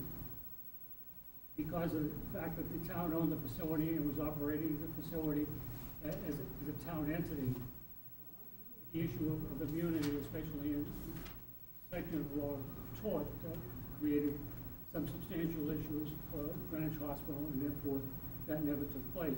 That ultimately led to the change in which Nathaniel Witherell will be under the jurisdiction of a board of directors, which was created by a charter revision. And since 1973, as I indicated, it has been under the jurisdiction of the Board of Nathaniel Witherell, which I believe was a 9-member board. And as I said, if you've read through our recommendations and read through our report, say that we recommend that the Board of Nathaniel Witherell, if it were to continue, should be changed and expanded because of the fact of what is Nathaniel Witherell. Nathaniel Witherell is a business operation. It's a $25 million annual business. And Nathaniel Witherell, like every business, is an operation that on a daily basis deals with business risk. But it's being operated within the context of a Greenwich Town Department, which is done very differently. Government, by its nature, is risk averse, so it's not considering the factors of risk that a business has to.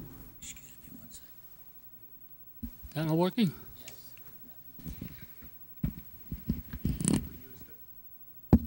Okay. Is that a? Yeah. Good. The business operation, which Nathaniel Witherell is one of the items that we have identified, which we think is creating extreme difficulties for it. And the original committee that Mr. Mason created was to be a special committee for Nathaniel Witherell. We, at our first meeting, changed its name because our belief was that what we should be addressing is where is Nathaniel Witherell going forward, and that's really strategic planning. And it's something that the Board of Nathaniel Witherell, we believe, should be implementing and following through the way in which every other business operates and functions. We're now at the point, for at least since 1973, which the town has been trying to address and basically has been massaging business issues within the context of government, which is really, I think, personally very complex to function. And not only that, are the different accounting methodologies that are implemented. Government, as I think you all know, is under the jurisdiction from a government standpoint of government accounting, which is very different than financial accounting, which is where virtually every business operates. My small investment advisory practice is under financial accounting standards. The town of Greenwich operates under government accounting standards. Government accounting allows a municipality to tax. It doesn't allow you to depreciate. And at the same time, it prevents you from being able to have working capital, which every business needs. And these are the issues that we have identified and recommended. And as we go forward with this report, what we hope to do, and I feel honored to be asked to continue to chair this committee, even though with Nancy Weissler, I suffered some of the issues involving elective politics last fall, that I think we want to see the things we have recommended in here to be implemented. The committee continues to meet on a pretty regular basis. Our next meeting is scheduled for next Thursday at 1 o'clock in the Mazza Room, and then we have another meeting scheduled, I believe, the 25th of April. I'm not certain if we have a room for that meeting. But the objective of this report is we would like to see a community-wide discussion of what Nathaniel Witherell is and where Nathaniel Witherell can go as a facility. I think it speaks very highly of the town of Greenwich that we have this facility, realizing that there are very few municipally owned and operated nursing homes. Either in New England, there's only one other, and that's, I believe, on Martha's Vineyard. And there are very few throughout the country. And I think the biggest obstacle that municipally owned and operated nursing homes face is the accounting methodologies that have to be used. As a municipality, we have to use what is referred to as GASB, or Government Accounting Standards, versus what the competing nursing homes, virtually every other all the other non-municipally owned nursing homes function under, which is financial accounting. Very different methodologies, extremely different methodologies. And I think that that's one of the greatest impediments that faces and restricts and hampers Nathaniel Witherell, because Nathaniel Witherell does not operate with any working capital. And I think it's crucial that any business operation has some working capital. That is my brief presentation of what this report is. I hope the Board of Selectmen have had some time to at least peruse it, if not read it, because it is 100-plus pages, and there are extensive charts included in this report. The document was put together mostly by the 3 other members of the committee. I just served as editor-in-chief, in which I wanted certain things to be included within here. The history was prepared by Jill Oberlander. The legal components of this were prepared by Beth Grummick, and Nancy Weissler did all our number crunching and all to produce all the charts. Thank you very much. I want to just acknowledge, Mr. Simon, you're here as the chairman of the board of the Nathaniel Witherell. Our board's connection, obviously, to the institution, one of the primary ones is to nominate people to serve on that board and manage it upon the members' appointment by the RTM. Would you like to comment as to your board's review of the report, thoughts going forward, what you're doing presently that may in fact conform to the direction that this report is pointing? Or would you prefer to defer?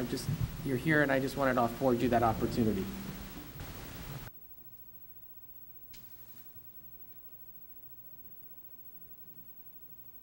I'm sorry, you could ask him a question. I'm good at that.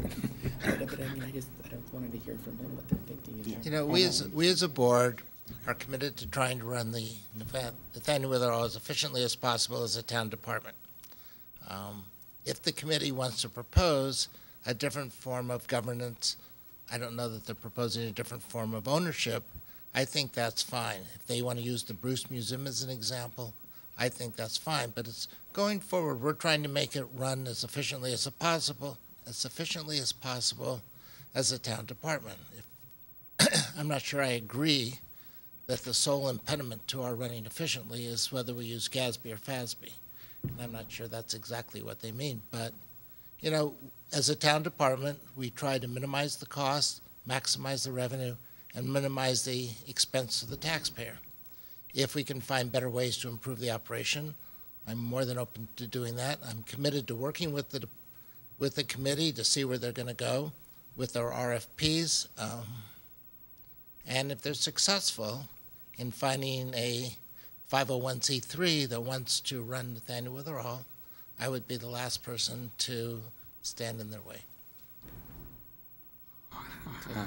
I had just asked Peter kind of what we were being asked to do, and he said nothing. And as I said to him, that's good. We're very good at that. We have that under control. But let me just ask, if you don't mind, and I'm going to, after a period of time, I'm not going to be able to use the I'm new standard. I'm abusing it today, but nonetheless, it seemed obvious to me that the board, whatever its size should be, clearly has to be aware of their fiduciary duties. They are a fiduciary. I mean, you can volunteer. Everybody who serves on a nonprofit board volunteers. I've served on nonprofit boards, but I know I have a fiduciary obligation. So if someone doesn't know that, we really better make sure that they do pretty quickly. That is an issue. That was an issue last year. Well, I'm disappointed to hear that, but so be it. But am I missing something? What I got out of this, and I did read it, or not as carefully as I've read some other documents, but I did read it. What I got out of it at the end of the day for the town of Greenwich is two questions. Forget how you get there for a moment, but two questions. One is,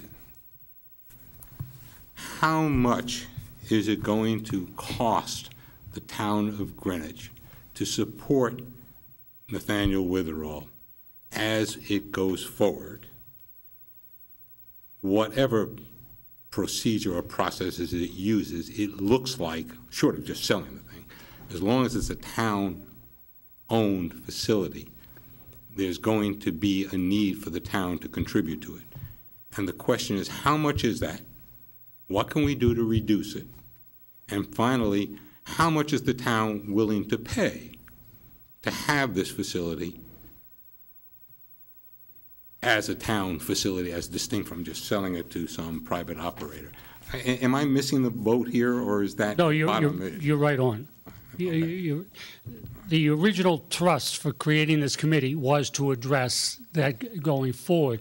But really, to address that, you have to take it from the standpoint of what is the strategic planning for the facility. If we're going to have the facility next year, 5 years, or 10 years, you've got to be looking forward to where you expect it to be. And that gets into the issue of business risks. Mm-hmm. What are the business risks? For example, I sat in the chair up on this board when we recommended Project Renew 12 years ago, a little over 12 years ago. I will stand here and say I don't believe we would do Project Renew today. The thrust for doing Project Renew was orthopedic rehabilitation, expanding into that service. In the last dozen years, that business has so changed that it's a prescription for bankruptcy. Mm-hmm. We would not go into that business today. Now, we have to address the dynamic changes that are taking place with Medicare and the bundle payments process that is being implemented. It extends to more than orthopedic rehabilitation.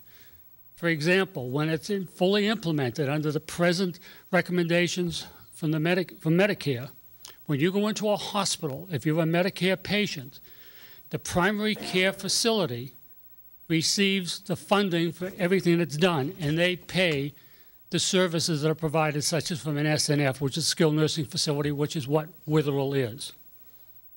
Yeah. is a dramatic change is taking place. Now, when you look at the present composition of the residents at Witherell, 56% of them are Medicaid patients. The state of Connecticut is implementing a program called At Home, in which they are paying people to stay at home as opposed to going into a institutional setting. That is a direct competitor to Witherell because it costs the state of Connecticut, or we the Connecticut taxpayers, less than if the state will pay you $100 a day to stay at home and provide ancillary services, as opposed to the amount of money that they pay Nathaniel Witherell to house a resident patient. We have to address this from the business risk standpoint and the changes, the dynamic changes that are taking place in healthcare and the delivery of healthcare. And that's really the thrust of where we're going with this and the implementation that we want to see for this, which I think does address us, takes us to the issue of the governance methodology, the governance structure. Thank you. Again, I just want to thank you, Mr. Norton, your colleagues on the BET for undertaking such a in-depth, thoughtful review of the business operations and prospective changes that can occur. Certainly, it's one that is appreciated and valued, and I think we all affirm our belief in the Witherell as a resource for our residents and community, and I truly believe that everybody's endeavoring to come up with the most effective term of operation going forward. So again, thank you to you and your colleagues on the Finance Board for your diligence.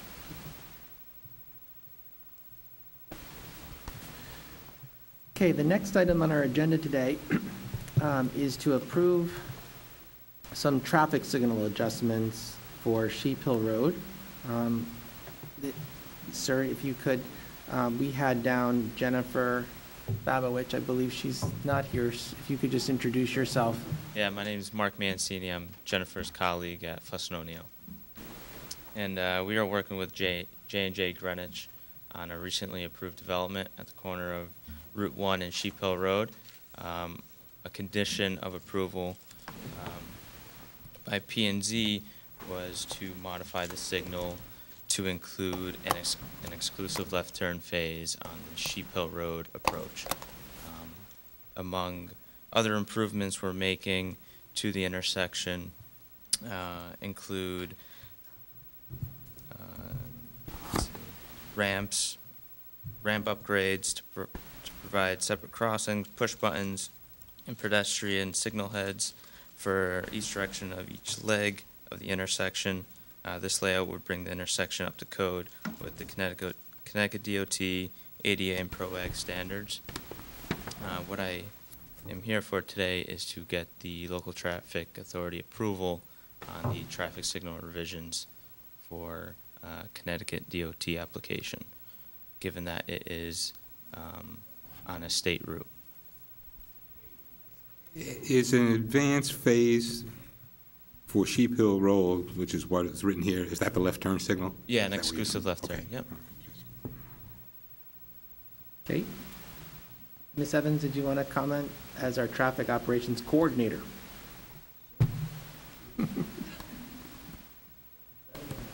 Just to say that this is something that we had asked for and discussed throughout the planning and zoning approval process. It was a condition that we felt would alleviate some of the concerns that people had during the approval process about traffic on Sheep Hill. It's a pretty basic signal revision. We have a lot of left turn advances in town already. It's not adding a lane on Sheep Hill, just to be clear. It's not adding a left turn lane. Mm-hmm. It's just adding an advance, so Sheep Hill would get the green first with the left turn, and then Lockwood would go, after however many seconds Sheep Hill has the green. So it's not widening Sheep Hill Road at this time. It's not including an extra lane. It's just the advance itself, and DPW is obviously in full support of it, given that it was something we be pushed forth through the approval process. Melissa, again, what are pedestrian ramps? I'm just not sure I understand what that is. That's fine. So just the ramps are the, the downslope. Is that the cut? Right, the cut in the sidewalk so that, it's ADA compliant. Okay, got it. And what do you mean when you say add new pedestrian push buttons on the corner? What is that?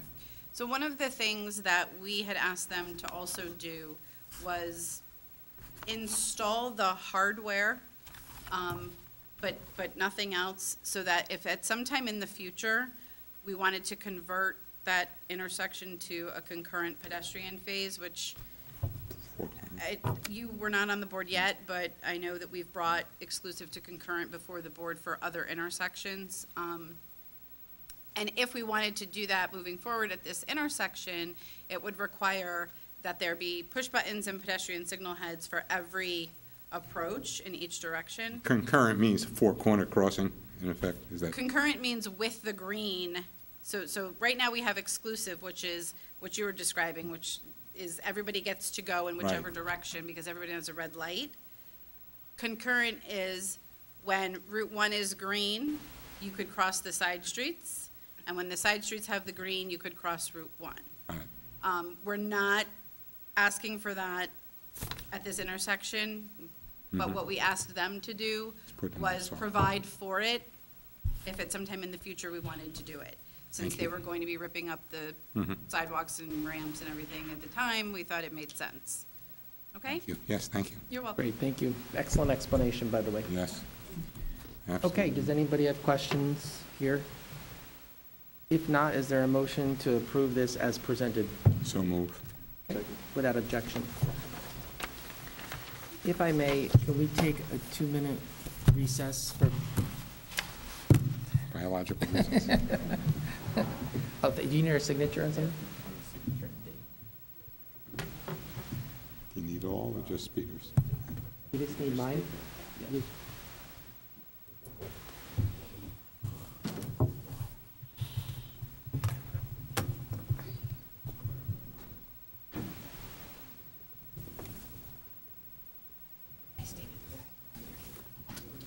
And the date is up here, please.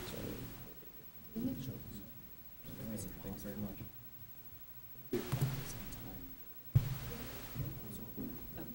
I'll be right back. I just have to do the rest of it. Yeah. Oh, you're going, go to the other one.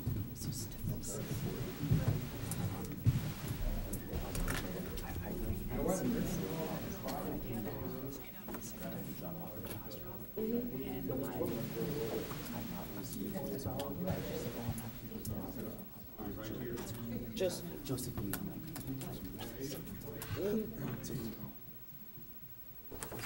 I've never done it before. I don't know how it works, in all honesty, because I'm borrowing a tech person to help me. Yeah. Mhm.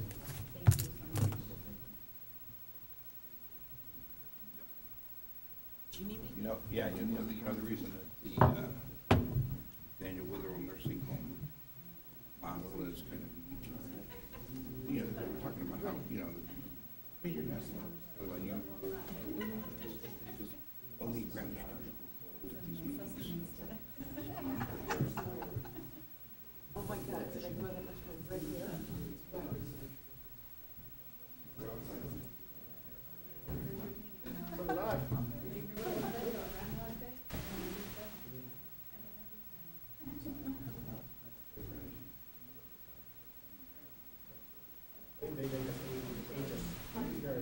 Yeah.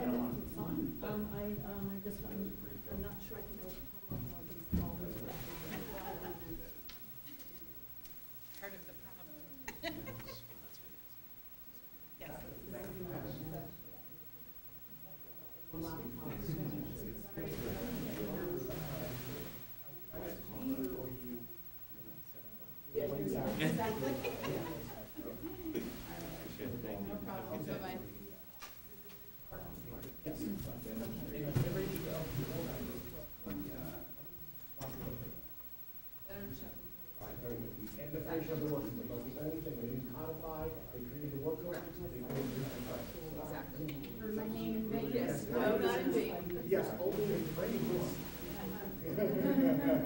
Nobody uses the space in terms of going to be on the side now. Okay, very good. Not home, 2 hours spaces.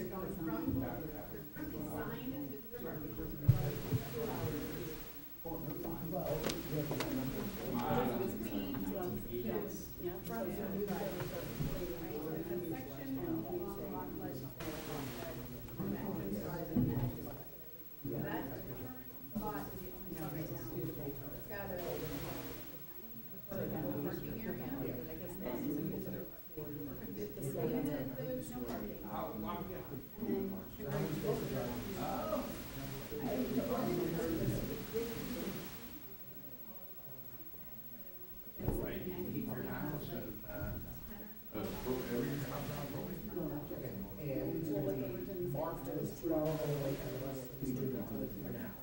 We're going to create this one. Why did you give away a big secret?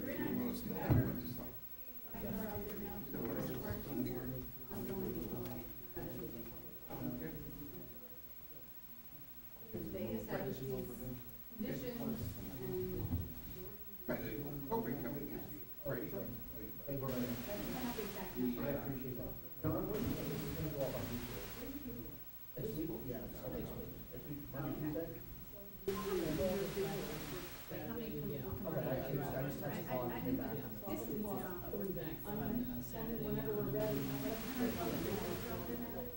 going to leave, not do all our issues. Okay, you're going to follow up next week, so we're going to make sure we get a mention. Okay, we have plenty of time, right?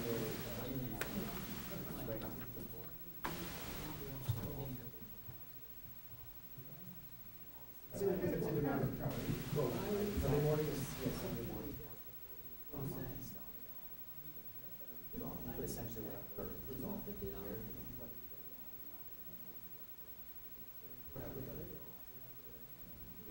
The very important thing that we, we'll call it.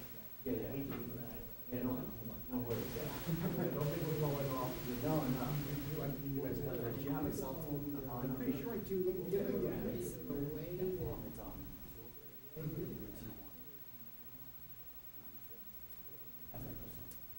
thank you very much. We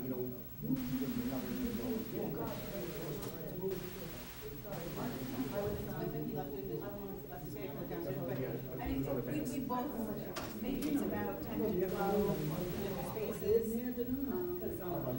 Yeah, I mean, I can email you when I get upstairs the exact number.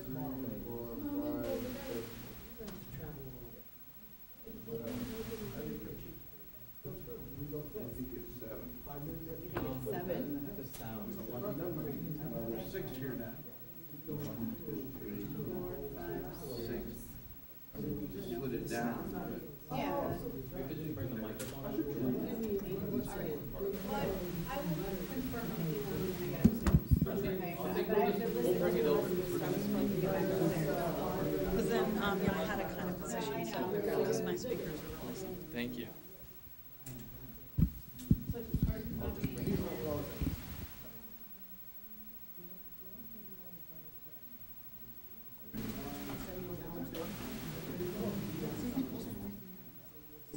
Don't repeat that. John heard it. John heard it. He didn't hear anything.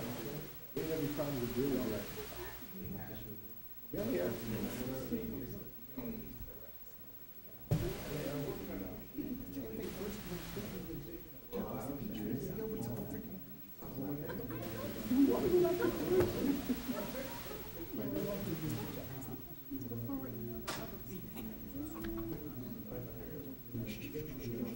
How's life? It's coming along. Very good. Very good. Just in time for beach season. Start getting up and walking. It's good. Now hopefully we'll have some walking weather coming our way. Yeah. Because it's relatively flat space down there. That's a very nice area. I really like, yeah, you got a good spot there. But I think it's great. The only trouble is the traffic on Limbo Road. I mean, a little bit, but if you go at the right times. Well, when do I go? I go in the morning or the evening? Goes out the right times. Turn left on Beverwick Road.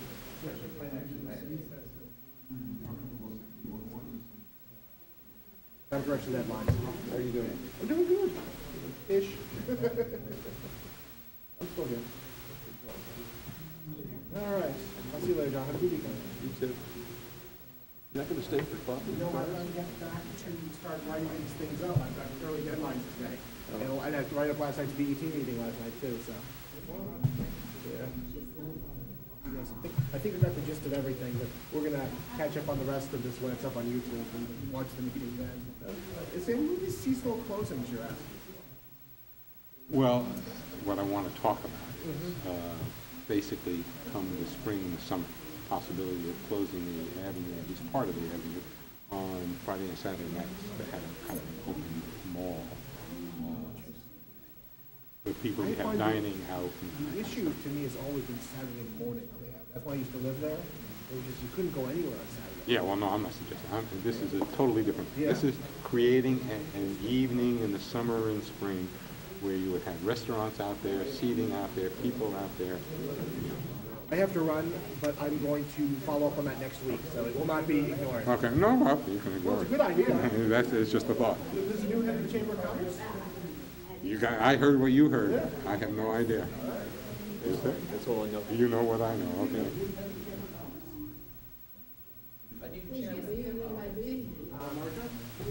No, Marcia's the president. She's. This is the volunteer person. Oh, okay.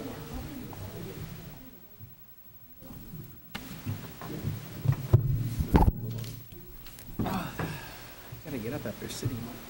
Back. Back to the future. Okay, a resumption of this meeting. The next item under new business is to consider a road closure. The road closure is for Greenwich Avenue. This is a request by Greenwich Cars and Coffee. Last year was the inaugural year, which this concept came to the board, and the board did approve the event. There was an alteration to the location after a couple of the events to try and mitigate impact. We received the presentation from Stephen Fong and Leland Graham, who are with us today. I had the request to meet with their representative, Sebastian Dotzman, earlier this year, perhaps 3 or 4 weeks ago, to discuss this along with the police department and the traffic division of the police department. Based upon their recommendation and in my assessment, I did not support this going forward and advise them of such and did offer them an alternative venue. They have chosen to appeal to the higher authority, which is this board, to grant the road closure. So I just trying to give you in full disclosure what's taken place up until this point. So therefore, you've decided to appeal to my colleagues, and that's fine. That's your right. And we'll certainly allow you to go forward and make your presentation. I have done some due diligence since that time, which I'm going to share with my colleagues as well. So, welcome. Good afternoon, First Selectman Peter Tessie and the Board of Selectmen, and of course Barbara. Thank you for giving us the time this afternoon to speak to you. Before we begin, just want to give you a copy of letters from Peter Yeski. He is a supporter of Greenwich Cars and Coffee, a fond community member. He also is in the commercial real estate agent in town as well as involved with COSCOM fire department. So, as you know, my name is Stephen Fong, and this is Leland Graham. We're here for a partial road closure for Greenwich Cars and Coffee. To be a little more specific, I'm just going to say the dates that we're proposing for. And the dates proposed are for partial road closure, not full road closure for Greenwich Avenue. It would be specifically from East Elm all the way down to Havamar. So in a sense, it's that block where Ralph Lauren, that shop used to be. So it's not the full Greenwich Avenue, just partial closure. And those dates would be April 15th And the rain date, if anything would happen, rain date would be the week after, so it'll be the 29th. The next one will be June 17th, which is Father's Day, followed by August 12th and October 14th. So for the full year, it's only 4 dates, and the event is 2 hours long, which is from 8 a.m. to 10 p.m., which goes long at 8 a.m. to 10 a.m. So it's 2 hours on those following Sunday mornings, and I believe you all have a copy of that as well. And then we went down to the parking spots when we were from last year, and we have in total of 143 spots that will be allocated, including this parking area adjacent to the Greenwich Avenue, which is like the Board of Ed lot, which is additional another 50 spaces that will be part of our 143 spaces for the car owners to park and display their cars. Right. Moving along. So pretty much when we first came to you, we were represented at the time by Sebastian, and like you said, it was an amateur car show, and it was an idea that, if you're familiar with Instagram, I started off as an Instagram idea concept, and then, throughout the whole summer, Layla and I met various owners and local people with vintage cars and just got to network and know them, and it was like, hey, you know what, we're trying to start a show, and then within 2017, it became something that we were not expecting so much success and so much positive feedback from like locals as well as drivers and local businesses that support our show. So we have a quick film we would like to play for you. Kind of gets you a sense of what the event is about. So yeah. I'm gonna bring the microphone over for some sound. But here, yeah.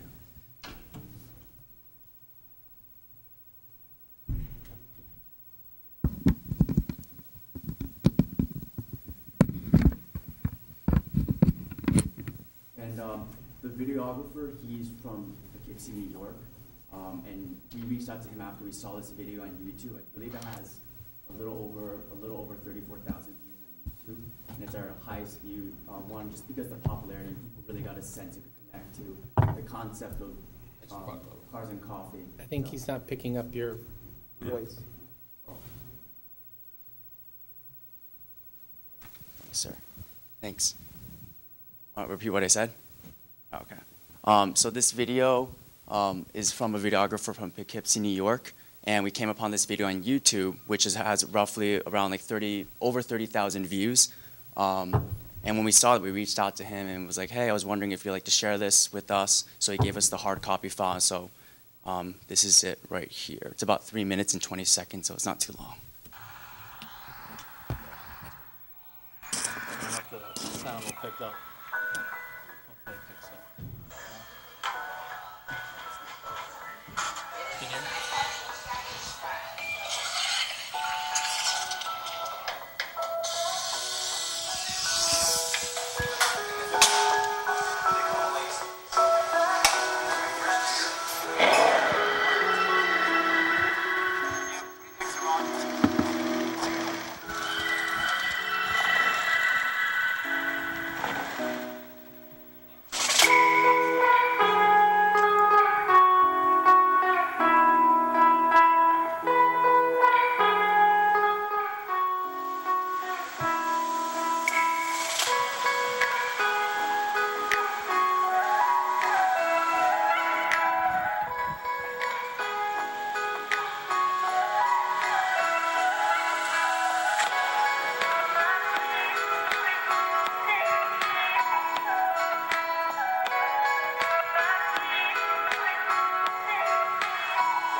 Great, thank you. So could you just review, one of the things that you added to the program this year is you're saying you're designating a charity to contribute some of the proceeds that you raise from this, which I think is a very noble thing. Guess my question is, under what entity are you doing this? So typically when we have people come for road closures, for example, we had Fashion to the Avenue, something I was extremely supported and instrumental making happen. It was under the umbrella of Saks Fifth Avenue, who then went along, captured all the other businesses. So we had an entity. What is your entity? Yeah, our entity is, you know, I was talking with Leyland earlier, like how we identify ourselves is ultra high luxury, rare, exquisite cars. And then, you know, things that we really focus on is, you know, locality and supporting local businesses. And obviously our number one priority, no matter what, is safety for pedestrians and the attendees as well as drivers. That's our number one priority, but also, you know, community support and supporting local businesses, our sponsors, and surrounding, you know, restaurants during the course of our event is what we pretty much identify ourselves. And along with Greenwich, the Greenwich United Way, David Rabin, the president, he reached out to us mentioning, saying, oh, I heard from this person how great your event is. We're wondering if you can potentially meet up with us and discuss possible options, how we can get involved with Greenwich Cars and Coffee. And for me, being a teacher at Brunswick, I was like, this is perfect because Greenwich United Way, their forefront is a lot of education initiatives. So I was like, why not? So we sat with Mr. Rabin a month or two ago, and we discussed different options about, okay, let's do something, not more so a mentorship with drivers just because we're time-saving schedules, but an enrichment program which we can have, you know, students from those specific schools like Ham Avenue, Lev, et cetera, to come to these events and have that experience seeing these cars, you know, in firsthand. And it's honestly something really special because a lot of people, like in the sense of like real America, like you come to Greenwich and you see amazing cars, like on a daily basis. So I think having that component added this year, partnering with Greenwich United Way as our non-charity organization, nonprofit charity, helps us. Yeah, and I think your intent is noble. I'm just asking a factual question. Like, what is the entity that's sponsoring this? So I understood from when you came last time, you're the organizers. People pay a fee. No. It's free? It's free for everybody. It's owners, spectators, it's no admission. I think that's another thing. Then I guess the next question I have that begs, like, who underwrites the cost then for the police traffic control? So essentially we get our funds from local businesses. So we go through, you know, stores on Greenwich Avenue. Like they've written letters to you expressing like their support because essentially they sponsor to advertise at our event because we bring in essentially the top 1% of the community, and that's like one of the most like active people that can help bring back business to Greenwich Avenue. So essentially we're sponsored by like the high luxury stores on Greenwich Avenue, jewelry stores, exotic car dealers, high-end fashion stores, because they know that their return on their investment will essentially be greater than what they give. So how much money did you take in over the course of your event? I think last year we just filed for our taxes, it was like 29,000. Yeah, over the course of the 4 events? Yeah. Yes. Just like, so essentially like all the money that we brought in was just flushed back into paying for the next event, and just we hold over so that we have like a safety net just in case unexpected costs arrive. But for the new proposal that we gave to you guys, we currently paid for 4 police back in 2017, and we want to up it 6 more police officers so that we kind of have like more eyes on the road. So this savings account that we have right now will be able to help fund for the additional police officers that we want to hire. And also like signage as well. Yeah. Like 2 months ago, we were kind of like whiteboarding exactly like what kind of things we can mitigate, you know, better traffic flow during the event, and, you know, obviously safety for everyone. So definitely signage is what we're also investing to direct people where to go, because we are main spectator a lot of getting people who aren't in that part of the avenue, the 143 spots. are parking behind Liberty Way, where New York Sports Club is, and there's multiple parking spots, so they literally go down the Ave, policemen direct them to the left, they take a left and they're right in that spot. So for spectators, it's a plus because they're not walking a quarter mile to the show. They literally walk across the street and they're already there. So we're just trying to get the fluidity a lot better. And also another thing that we brought up was, what was it, the allocation spots for. Yeah, so one of the things we noticed is like, again, Well, it was like you big stated for- earlier, yeah. it was like an inaugural year, so we're kind of learning as we go.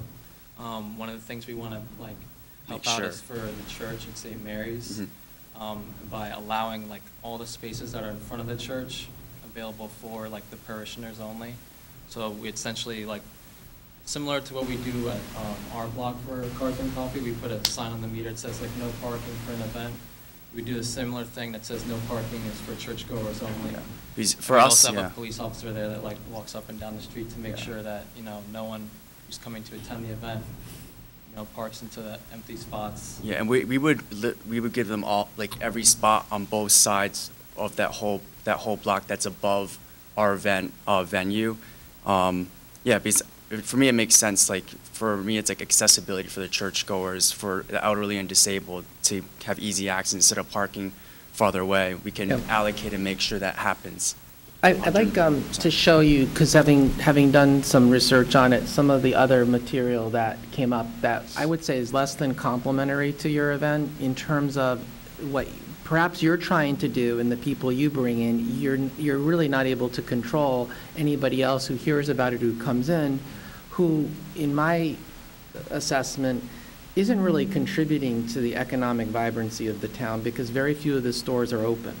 So while it sounds conceptually great, in practicality, Sundays, there's very few stores open. I've been down, I love CCF, so it's wonderful that perhaps they're benefiting from it. But I do think, having heard from people last year, particularly several women who felt very intimidated by the amount of activity that was taking place, that's why I suggested to you the alternate venue. But since that time, I met with Sebastian and was very clear, and we met having Sergeant Smythe with us as well, because they're ultimately the ones that get called when people have issues. And then naturally, the byproduct of that is us. So perhaps Ms. Larkin can help us.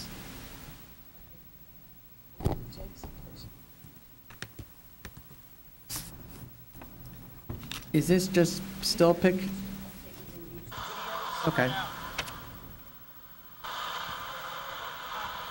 Can you see it, Sandy? Excuse me, guys, if you could.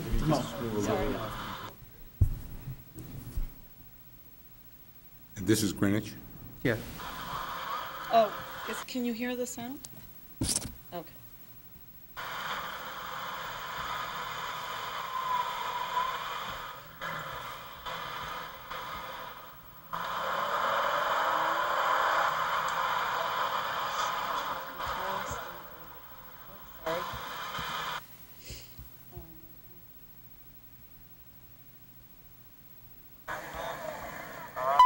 The event's getting crazy now.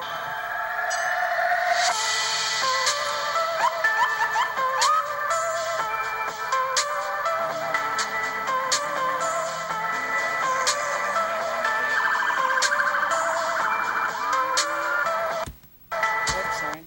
Sorry.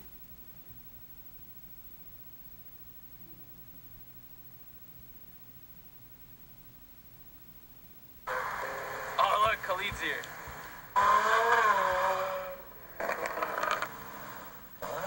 You're on the...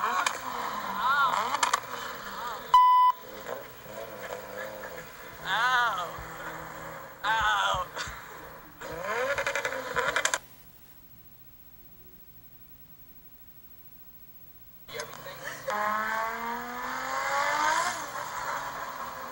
My super didn't do that.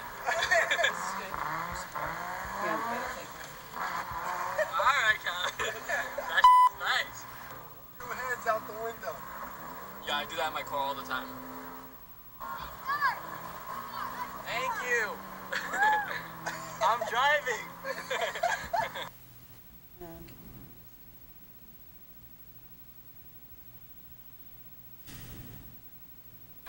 wants to get arrested for the car community vlog, we'll shout you out, don't worry. Yo, get arrested for the vlog, you won't.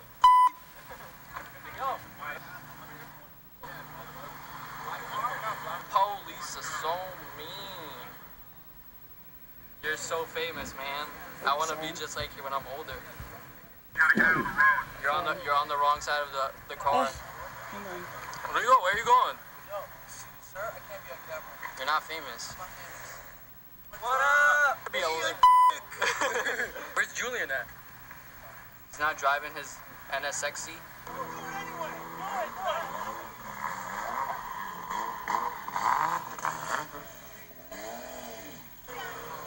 No.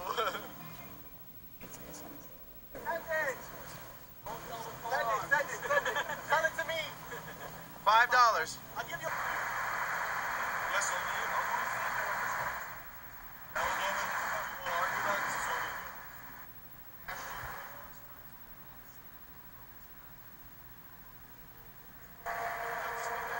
on the bright side, boys, someone will be getting arrested for the car community vlog. I can't get.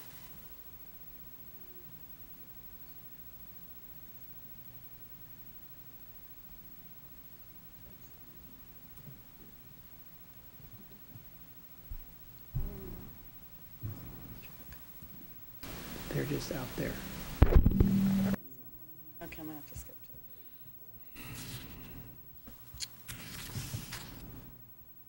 Sorry, the first.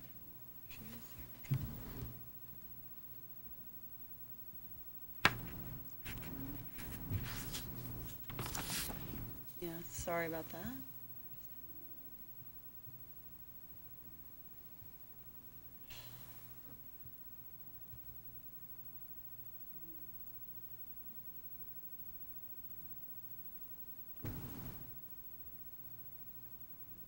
A second.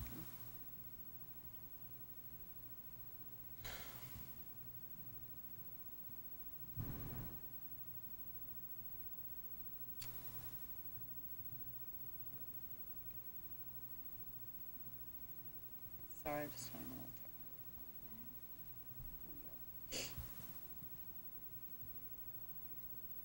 okay, I can't say what's wrong. Yeah, this one will play. I'll just do this. Why is he even bothering this moment?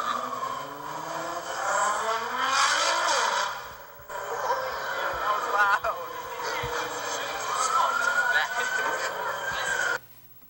That's cool. Okay, thank you.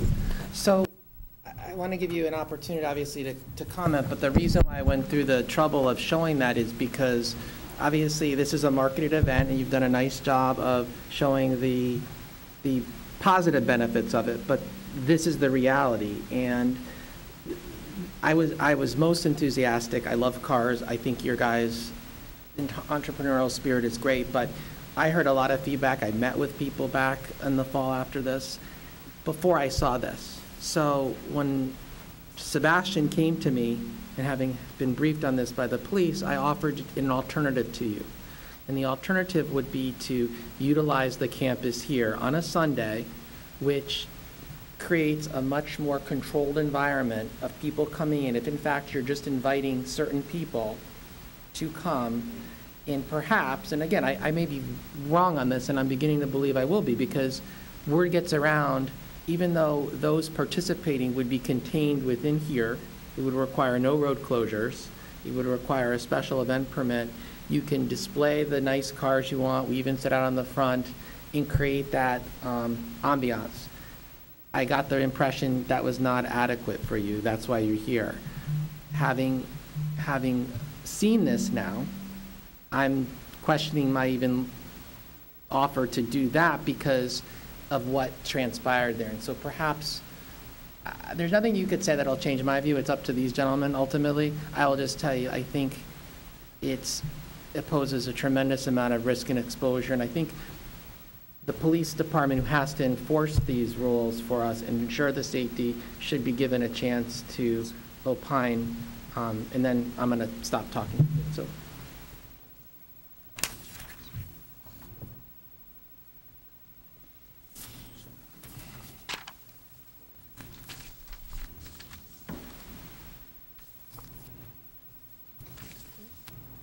Thank you. It becomes a matter of safety, and it's not necessarily, as you're saying, people who are invited to the event, though obviously some of those cars, as you see leaving in that video, and I've spent the last few days combing the internet, looking not only for Greenwich Cars and Coffee specifically, but just around the country, various cars and coffee events.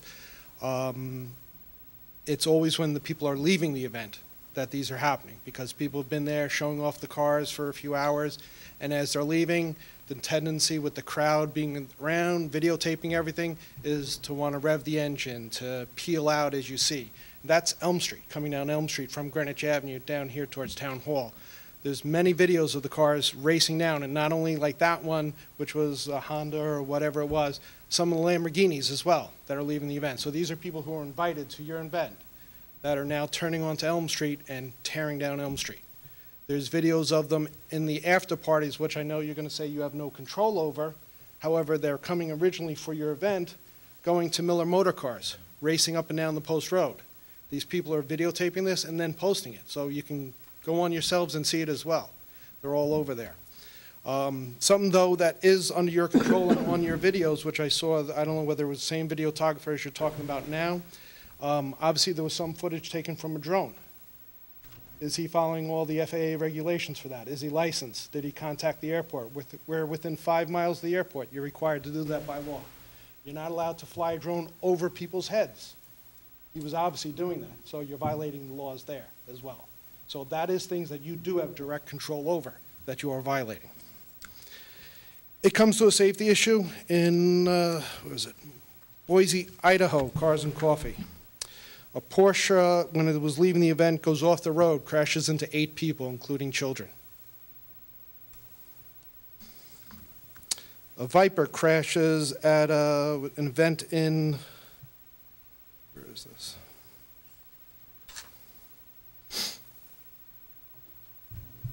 I don't have where it says here. But a Viper leaving an event, once again, crashes into a whole bunch of things, and even that was put from the perspective of someone involved in the Cars and Coffee, admonishing their own people, saying, we are the problem with our own issue.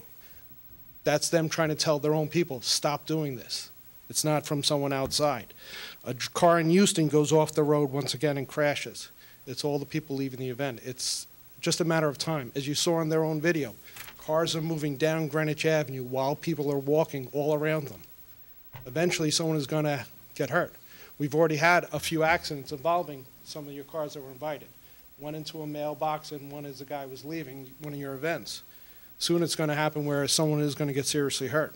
That's just the nature of these cars and these people that come to the event. So when we were speaking originally with the meeting with Sebastian, didn't think it was a good idea to have it at all, but maybe have it at Island Beach Lot. This way they're on the highway, off the highway, not impacting the local roads as much. You suggested the town hall, which was a compromise, and now here we're back for Greenwich Avenue. But I don't think Greenwich Avenue is a good choice for it. Okay, thank you. Thank you. Just so to help the board, so the distinction, the reason it's before the board is because it's a partial road closure, which is in it. If it were to be at the facility here, it's a special event permit because they're going to rent the premise, as does the analogy we used was Junior League does Touch a Truck. Correct. So it's staged within the campus, event, people want to come and see it. I just threw it out as an idea because it brought it in closer proximity to the avenue. I'm doubting myself now, having not seen that other stuff before. I don't have a high confidence factor in the safety of this. I don't either with the way it is. And even with them wanting to increase the number of officers, they would need to increase it for even longer than just their period of time, because the other people coming in, like I said, having these after parties at Miller Motor Cars, who I believe is one of your sponsors. When the sponsors having these after parties where these people are still around town, racing around the town. So not just the 3 or 4 hours of their event, they'd need them there longer to be able to go around town to these various locations, as you saw, Bruce Park, Island Beach Lot, Miller Motor Cars, to enforce it over there as well. I'm just curious, did you being the police, object to it last year before it was held? we didn't really know much about it last year. We had some reservations, and even when it was initially done, it was closer to the top of the avenue, and then it was moved down to a lower part of the avenue just to try to make things a little better. But the dates had been approved, and we had reservations about, always whenever there's cars, there's reservations. Yeah, but I gather also, which I knew nothing about other than you alluded to it, this is kind of an event which takes place at various venues around the country? Apparently, Yeah, this there's is similar a national thing of some sort? Right, there's similar type, they call it, what'd you say the other, caffeine and carburetors, coffee and cars and pizza. There's various similar events under different names around the country. But apparently this Cars and Coffee is one that's, I guess the name's trademark, is it, or? No, ours is trademarked as our own. Okay. Yes. Okay, but the Cars and Coffee itself, because it's a common phrasing that they use, and like I said, you just put Cars and Coffee in quotes on the internet. And people will know what it means. Yeah, you'll see all the videos of, especially crashes that occur at these events. I'm sorry, John. What's the town's liability here? I mean, we're going to go into executive session soon to talk about lawsuits against the town. What's the town's liability? Well, not to opine, but there would be no doubt if there were an incident, the town would be sued. I mean, I don't have any question about that. Whether or not, how liable we would be might be another issue, but probably there'd be liability of some sort. Clearly be sued, no question about that. Yeah, but the reason why Steve and I came up here today is just because we wanted to hear the concerns. I mean, not as we just heard through the grapevine, that there might be some issues, but we just wanted to be able to And we're not here to initiate conflict. We're here to be good listeners and see if we can figure out listen to everyone, whatever everyone has to say. That's really important to us, and then see if we can find solutions that'll make the town happy and then essentially make us happy. But I mean, I know outside of the car show, it's that 1% that's that causes all the issues, and I just want to make that clear. All those video clips were from one video, and it's a group of maybe 4 or 5 cars. And I understand, it takes one to just really mess things up, but we are open to different suggestions that you may have. I know Peter reached out to us and said, we have the town hall or we have Island Beach. We just wanted to be able to say, we'd love to have the avenue if we could, but we are also open to any suggestions you may have. Right, but I think as Peter also said, he has questions about his own suggestion, having it here. And what you've seen and heard, and I don't know how you respond to it, but what you've seen and heard, at least for this selectman, is a problem with the whole concept and the whole thing. I don't know, at least not for me, based on what I've heard, that this is a venue problem, unless you're talking about the town of Greenwich being the venue.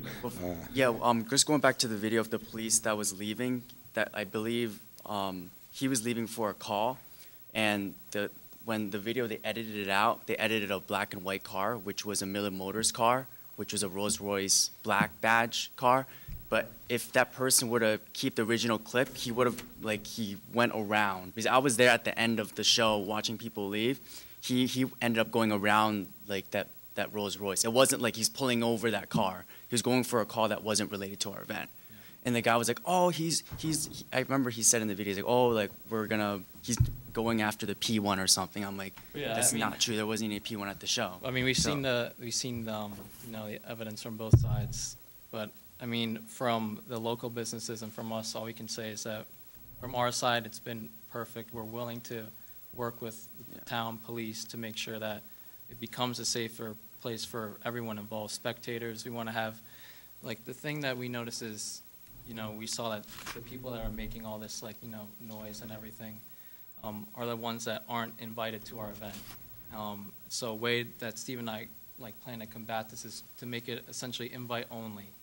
To keep the dates privatized and make sure that the businesses can still deal with the people that they want to deal with, which is essentially higher 1%. But and then also Greenwich United, where they can still, those specific 143, 150 owners can still be able to interact with those students. So a lot I totally understand like that car community club. So they're, if you type it in, they're based, those like, I think they're like 18, they're based out of New York.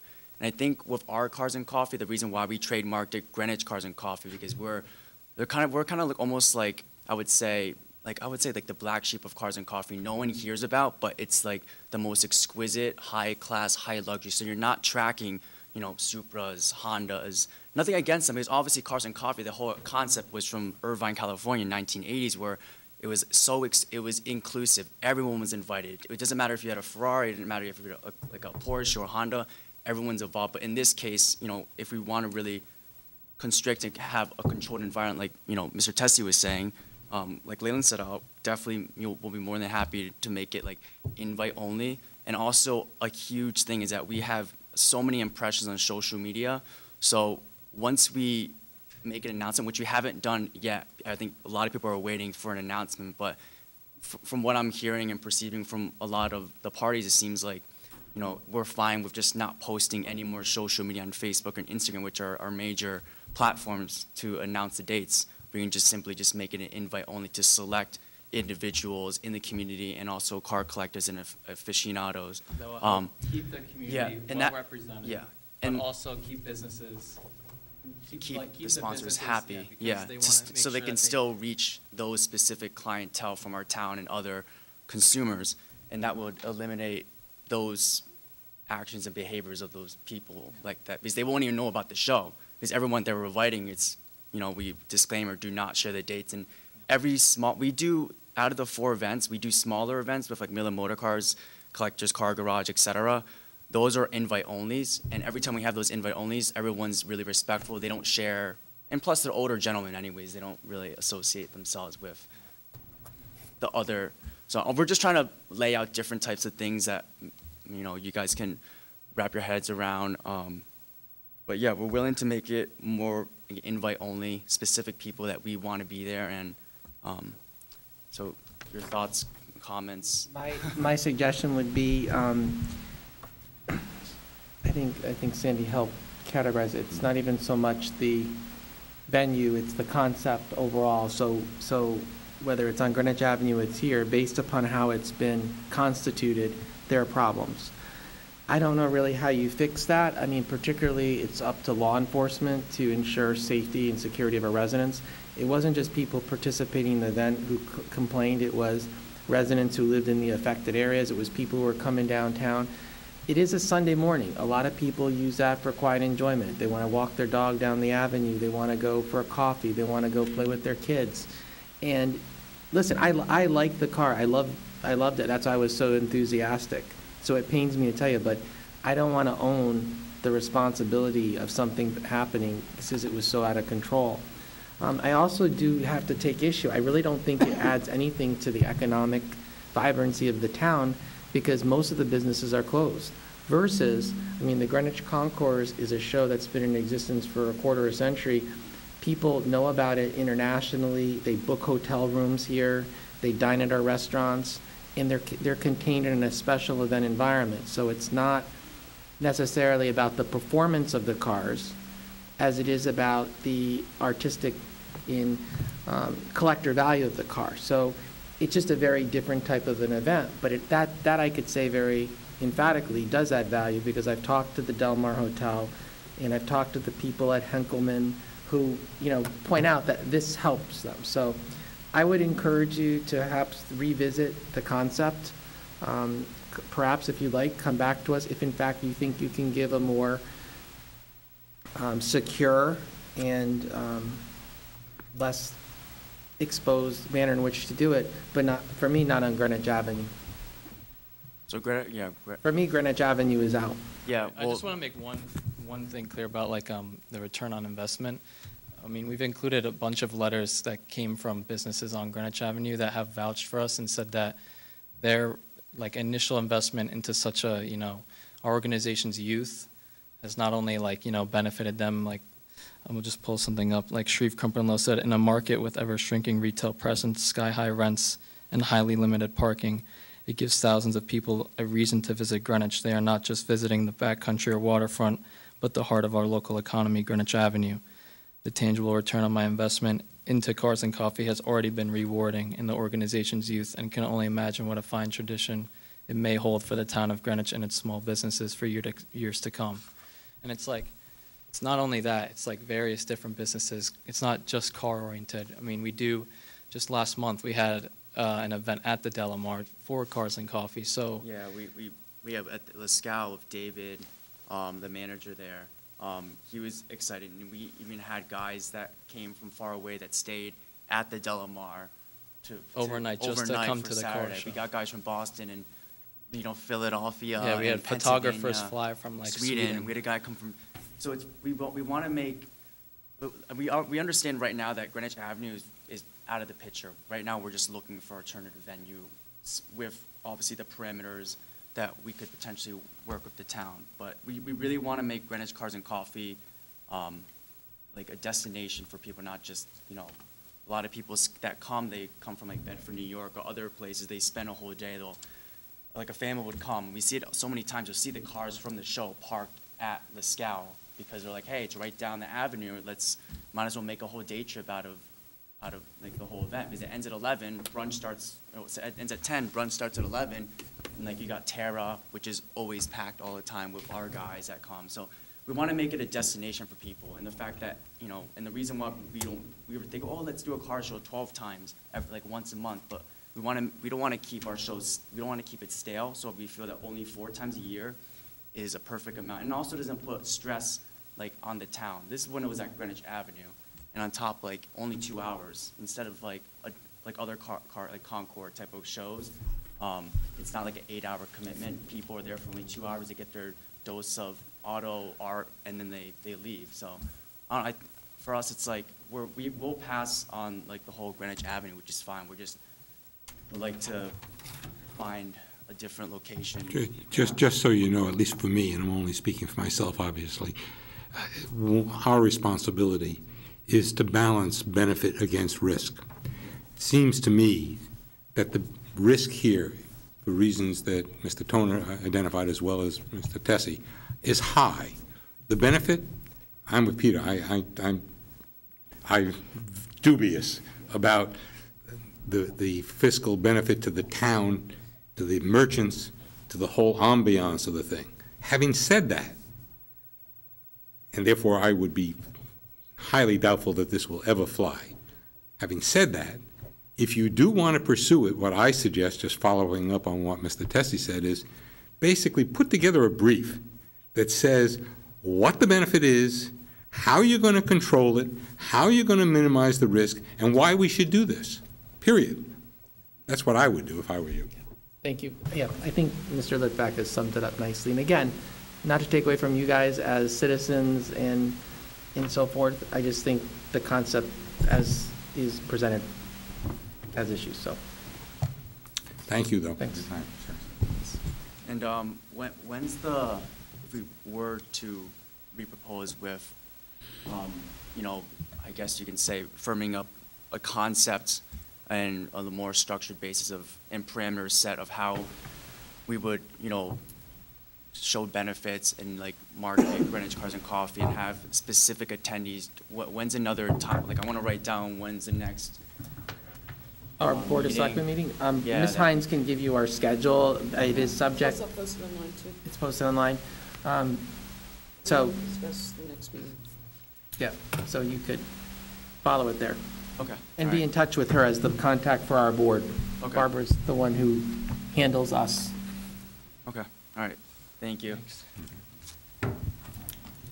Okay, so the next item, Selectman Litvak has suggested, and I welcome an opportunity to talk again conceptually about how we could create a pedestrian mall on Greenwich Avenue. Something, again, I think we're all trying to, as you gentlemen were, with your effort as it was presented, come up with creative things that draw people and bring people together. I just want to put in a caveat. I mentioned it earlier in the meeting, and I want to give kudos to P&Z. They did finally relax the liquor regulations to allow more establishments on the avenue. I think that is a tremendous benefit, a real benefit to our town, and I hope to see more activity, but I'm going to turn it to Sandy. Well, the thought was I wanted to initiate a discussion, certainly at least among the board members, of the idea of starting in the spring, perhaps late spring, but into the summer, closing all or a part, I would think without having thought it through completely, part of the avenue, the lower half of the avenue to start with, although that presents issues which I'll touch on, at least as I see it. On Friday and Saturday nights, the idea being to turn it into a pedestrian mall, to have the restaurants have seating outside, maybe to have music.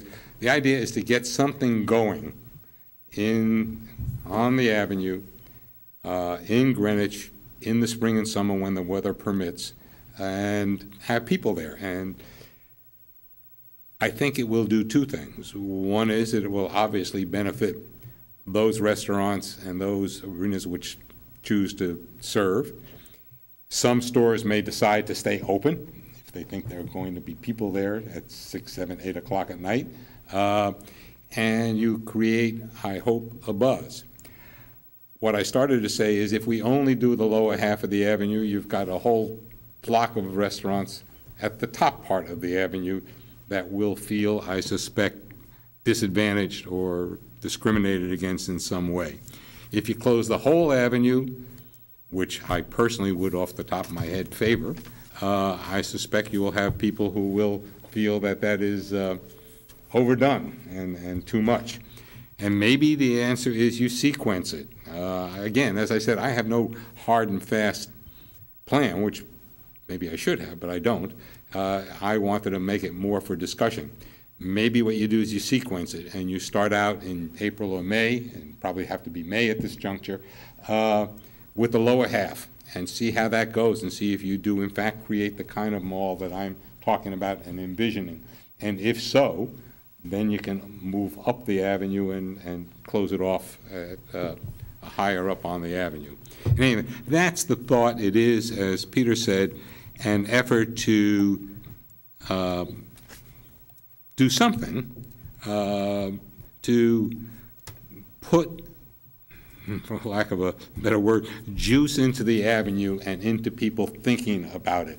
As rents are raised and as vacancies exist, we are all charged with trying to come up with ways to do something. This is just a potential way. So I turn to my colleagues and say, what do you say? I will say, I'm open to the idea. I do think it provides venue for folks to gather. I know several years ago, maybe it's 7 or 8, the Silver Shield did a very nice event down on Fawcett Place, if I recall, where they had music and yeah, it was really a great event and concept. Well, that's the idea, block party. I think that would be worth as one venue to try again. I think it really very popular with people. There were some local bands that played. Where is this? So just where Richards is. Oh. So that street and then down. Street leaving the side of Richards. Correct. Yep. And they had. Was that where was the? Didn't they have the showmobile or whatever they call it, the mobile stage? Was it on? Was it on there? It was at the bottom of the avenue. It was at the bottom. On the avenue. Okay. I mean, but it's that area. I mean, that we're talking about. Required some organization.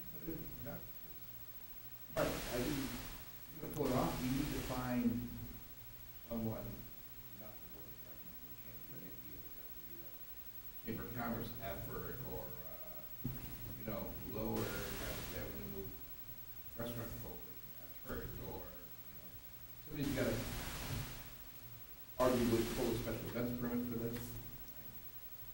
Insurance for it, going to be some overriding effort. I mean, these probably could sponsor it if they wanted to, but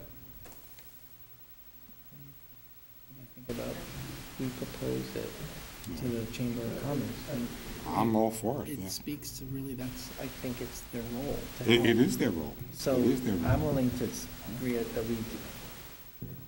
So, so your point's valid about it, I mean, in terms of finding someone to sponsor it. We're just talking among ourselves that approaching the chamber to be a lead. I mean, they have the relationships with a lot of the business community. In fact, we just got something yesterday or the day before that I sent to Marcia O'Kane, their executive director from Fairfield, that they're undertaking some initiative, not so much with closing a street, but tying into Spring and getting people out. I think it was a dining, a Dining special experience dining type day. thing? Yeah. Now, for many years, City Stanford's hosted an event that they have on several, I think it's Thursday nights in the summer, where they close Columbus Park and the streets around it there, and they have bands. Mark, is there, do you know, is there I don't know, is there a Greenwich Avenue Association, whether it's upper, lower restaurants or anything else, as distinct from just the Chamber of Commerce, or is there no such thing? Not that I'm aware of, no. Okay. Let's try to find that. Well, then maybe the Chamber of Commerce is our only vehicle. You want to volunteer? No. Okay. I do have a comment. Sure, come on up. Of course you do. I'm supposed to just. Only he can say, of course you do. I was only supposed to listen, but we know that. What I was going to offer as a comment is there are a lot of communities that do this that I've read about and heard about when I've gone to different courses and trainings. A lot of communities do this as a tie-in to their walkability promotion of their downtown, you know, more from a, you know, traffic engineering perspective, right, of you know, getting cars off the road and providing for pedestrian traffic and, you know, cyclists and things like that. And they do make it a community event more than, you know, just a nighttime kind of a thing. You know, there's a lot of different things that they can do, but in that vein, it is often the municipality itself that does it. It's not necessarily the Chamber of Commerce. It's not necessarily a community organization. It can be the municipality itself if it so chooses to be. And there's, like I said, there's a lot of information out there that I could certainly provide as far as communities that have done it from that traffic engineering perspective. Yeah, we were just looking at one that Fairfield, that Peter just referred to, that Fairfield is doing called Shop and Stroll in the spring, and they've set aside a day. I don't know who's paying for it, but the town may be. Right. Well, and I think too that But to Mark's point, he's right. Someone's got to champion it, however it gets done. the one thing that I will say that I've seen in all of the different examples that I've seen over the years is it has been a daytime event. I mean, Stanford does do a nighttime. Theirs is alive at 5. It starts at 5 o'clock. Obviously, hence the name. But Stanford's is more, it's a Thursday night concert that they do every Thursday throughout the summer. But the other ones that I've seen are daytime events where they close it off to get the cars off the road, bring the people in. I will say just. That's like our sidewalk sales. Right, but without cars, without the traffic, and not, well, you know, not for a it's another sale issue. purpose, but there are other things that people do. I mean, for example, some of them, you know, again, you could have vendors. I mean, a lot of them bring in vendors. They bring in, you know, and I think there have been events that you've mentioned, like the fashion on the avenue. You could do, you know, yoga outside. You could do, you know, things like that. They have they have kid events, they have kid, you know, crafts and things like that. I mean, there's a lot of different communities that do a lot of different things in this way. Again, anecdotally, just because I live here, so not as Melissa, the traffic coordinator, but as Melissa, the resident, I don't think Friday and Saturday night getting people to the bottom of the avenue is a problem. There are always people there on Friday and Saturday night. I think there are other times that the businesses might benefit even more from an event like this, where people aren't necessarily coming there. Well, You know. you may well be right. And again, that's I just, picked Friday and Saturday just because, but that's just what I see when I drive down the avenue on a Friday night. It's never short of Mhm. patrons. But the other thing about doing it, whether it's Friday and Saturday night or some other time, as distinct from what Fairfield is doing, which is a day, a spring and stroll day, I want it to be, or at least I envision it as an ongoing thing. It's getting people in the know that this, And I think you can do that. I mean, Greenwich Point closes to cars on Sunday mornings. That kind of you know, thing. Right, and you could do it every, whatever Mhm. day, time frame was decided. On Greenwich Avenue, it takes a little more coordination to do it consecutively week to week than it does at Greenwich Point. I mean, it's kind of a little more self-enforcing at the point, I think. I think the suggestion that you made, unless John thinks otherwise, is a good one, and that is that we go to the Chamber of Commerce, which Fairfield apparently did, in the first instance, to see if we can get them to endorse, sponsor, and run this thing, and we will cooperate with them. Have you ever been to the Greenwich Arts Council, Art on the Avenue? Yes, I was there once, last year, or the year before. Yeah. Once. It's a great concept. It runs the month, but their one event is like a Thursday night, and they did get approval to close a little portion of the avenue, but really, to do it right, you gotta make it a little bit wider, so you Yeah. can get like all those things out, like No. Melissa has said. So I think what everybody's saying is somewhat tying in together. So I think, short term, let's pull together our thoughts in terms of the concept, write to them. Also, having now making a practice to go to their monthly meetings, I did mention this, so they knew that it was coming. Their whole community marketing campaign is Experience Fairfield. And this sort of ties into the subject that we've had discussions about, the Think Greenwich. So there's no patent on good ideas. What we're doing is not novel, or what we're trying to do. We pretty much piggybacked onto that. Obviously, we've changed it to Think Greenwich.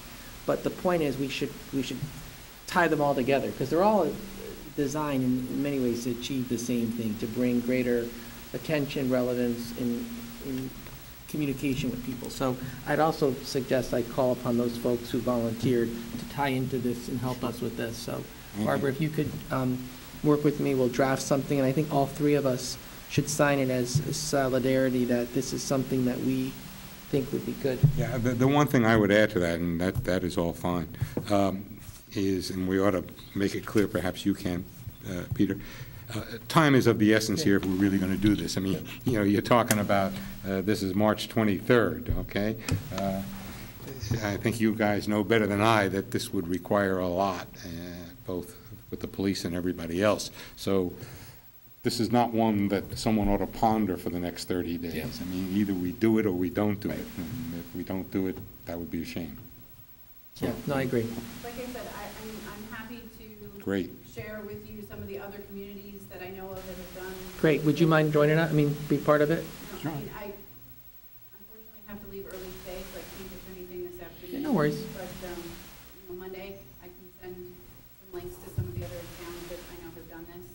Great, that's tremendous help. Thank you. Thank you. The last idea, as long as we talk about ideas, you'd mentioned sidewalk sales as, we maybe should consider the opportunity for running out, part of this or some of this in cooperation with sidewalk sales. Like Sunday is always kind of a slower day, technically not part of the Thursday, Friday, Saturday thing.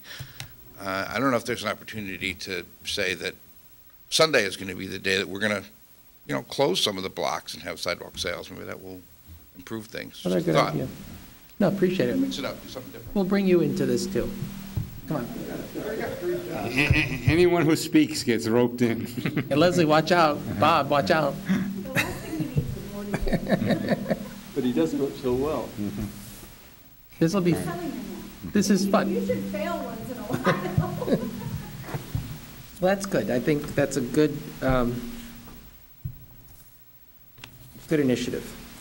All right, moving right along, appointments and nominations. Just want to report that our RTM meeting, our land use folks, in somewhat unprecedented fashion, were approved on the consent calendar. And that's relevant to us government geeks, so to speak, who know that oftentimes they get separated in their separate votes. The last meeting, the two appointments to ZBA, because we had a regular and an alternate, and then the alternate to P&Z were approved on consent. The folks for Harbor are postponed to the next meeting because they could not interview the individual who is moving up to regular, and so they couldn't act on him and then act on the alternate if it didn't work out. So that's to be done. For this meeting, we did get clarification on one thing, and that is Mr. Larson. I know in our minutes it said we were uncertain. He, in fact, I learned yesterday, has indicated his resignation is immediate, meaning You weren't yeah. sure? So I believe those terms don't start until October. Now, we had Jody Kotor in zoning tell us that Mr. Rogozinski, who's been an alternate, would like to move up in the sequence. So if we look at that as just a point of departure, if we're looking at nominations, I believe we could perhaps meet their requirement so they have a full staff.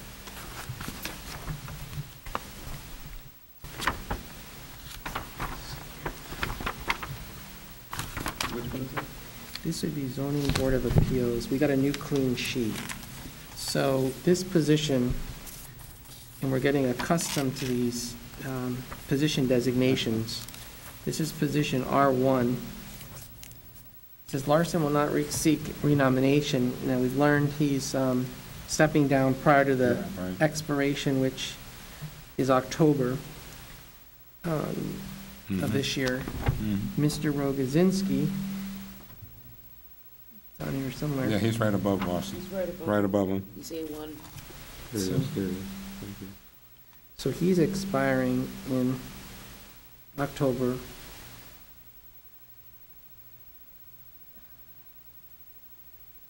I mean, I would propose, based upon talking to Jody's indication, if it's agreeable to you gentlemen, to nominate Mr.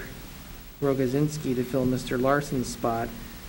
The irony is, it's only going to be short-term because we're going to have to act on him again because the terms are up. I don't think we can get in the business of jumping ahead, so. And then we had Mr. Dumhorst, whom we did not act on, I gather from the list that Mr. Crumbine sent. Is that right, John? He sent us a list, and I think Mr. Dumhorst's term is up. But again, it's not until October, so we don't have to act now. We filled Mr. Vecchiola, right? He went up to regular, and then we filled in with, can't remember the name right now. Which one? Zonin? Yeah, it was only. Anglin? Was it Anglin? Anglin went to, yeah, that's right. So he went there. But then, so John went to regular. Okay, here we go. He went to regular.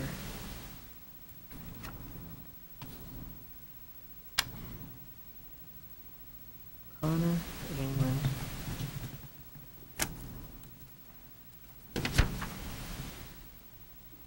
Rogozinski. So if Rogozinski moves in to take Larson, that leaves an opening in alternate. In terms of the alternates, we've got England And O'Connor. and O'Connor.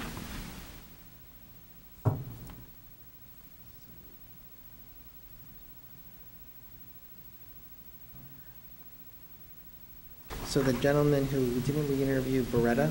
We did. We did. One of the interview ones? Beretta. We did. Was there another one, do you recall? No, it was just Beretta and Anglin. Okay. Those were the two. So it's your pleasure, gentlemen, do you want to elevate Rogozinski to the regular and Beretta to the alternate? Yes, that works for me. Sure. John? Do you want to move it, John? Or do you want me to move it in? I'll move it, since I opened. So at this time, I'd like to move the nomination of Kenneth Rogozinski to the regular member position of the Zoning Board of Appeals. That's position R1, filling the vacancy created by the resignation of Larry Larson, and that term expires October 31st, 2018. So move. Okay, so moved in second. Discussion? All in favor? Aye. Now, this is where we get into, if we nominate the alternate, they have to act on the regular first. But I think we should still do it, because then we'll be. Yeah, why wouldn't we do it? Okay, so at this time, I'd like to suggest we nominate Frank Barata to the alternate position, subsequently vacated by Rogozinski, which is A1, for a term that is expiring 10/31/18. Right, so move. Okay, so it's a moved in second. All in favor? Aye. Now, we have a list in front of us of a bunch of other people. I don't know if the deadline here is what, Barbara? Did they give us the deadline for the, because ideally we got to do these by June, because these are the June. The only question I have, are we okay on the party numbers? Yep. Yeah, because Because I don't know. the alternates, yeah, it shows we have an R and a D, so Beretta's a D, so that's fine. You can have, and Rogozinski is either an R. is he an R? I think And so. Larson was an R, so we should be good with that. All right, okay. Now, Barbara, if I'm reading this correctly here, we have time, because it says the call deadline, it says, well, the call deadline this Friday. So for the April call, I'm presuming then, No, this is, He says, I'm assuming there will be no additional. I'm sorry? So we've We've missed that. That was last right, Friday. so yeah. these nominations will For go the June. for the June call. Okay, so there's really no rush. Okay. To get the other nominations in as well. Okay. So, I mean, at this point today, that's, I think we're in good stead to move on.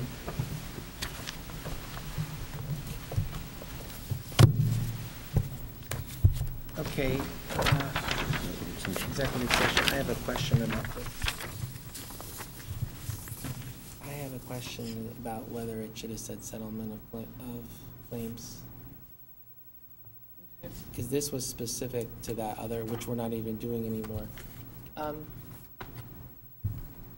Question for you or Wayne.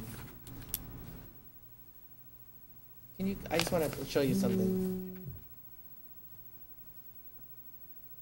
So we have two things for executive session today. Property tax settlements with Mr. McLaughlin, and then is it an update on risk and injury case? That's it. That's all we have. I just have a question. We have executive session listed. It says executive session to discuss initiation of action to enforce important legal relief or legal right. It doesn't have settlement of claim, does it? Technically, we shouldn't do it. Okay. It's not really anything that you need to know on this, on that claim that you don't already. Okay. I think just going forward, as a standard, this can come off because we're not doing this anymore. This was for the specific issue with 10 Hillside, and just for edification, it was on our agenda listed that way, but we are not doing anything with that, as far as I know, at the moment. But in the future, the standard for executive sessions to deal with property tax settlements are settlement of claims. Litigation. Litigation, yeah, I do have a question, which I will ask in executive session about the other matter, which is just basically bring us up to date. Oh, on this matter?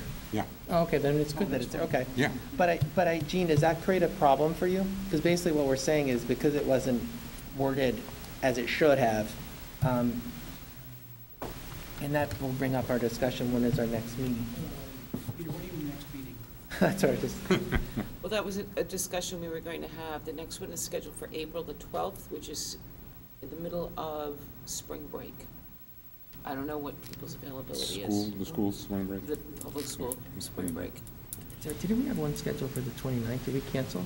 Is that Next week, yes, you voted to cancel next week's, that's why we're having it this week. Okay, I mean, and stuff like this, though, I mean, we could do a special, I mean, if the guys were all around. I mean, these are like, it's up to you, gentlemen, but we could deal with it. It's not like it's that.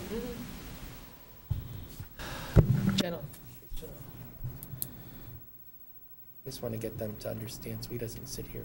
Yeah. Yeah.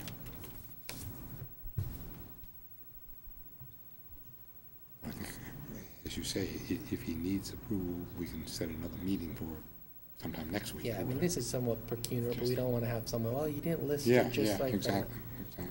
I mean, they're pretty Gene, we could schedule a special to deal with those. No, I don't think it's that critical. I mean, it'd be more critical if, because these are credits, that if we're coming up on a July payment, but these, the credits aren't gonna be applied for a while. So, the only problem that we have is that the court is keeping us on kind of a tight lead. I was going to ask, what problem do you have with the court? Yeah, and I'll just say that, you know, due to the scheduling was a little more difficult, so just put it out a little bit more. When is our next meeting? Well, we don't know that it's April 12th. It's supposed to be the 12th, but it's school vacation week, so we're thinking of changing it. But I think we could do it we could do a special meeting to address that.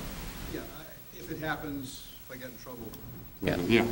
We don't want you in trouble with Judge Levine. Now that I met him and know what he's alike, I don't want to deal with them.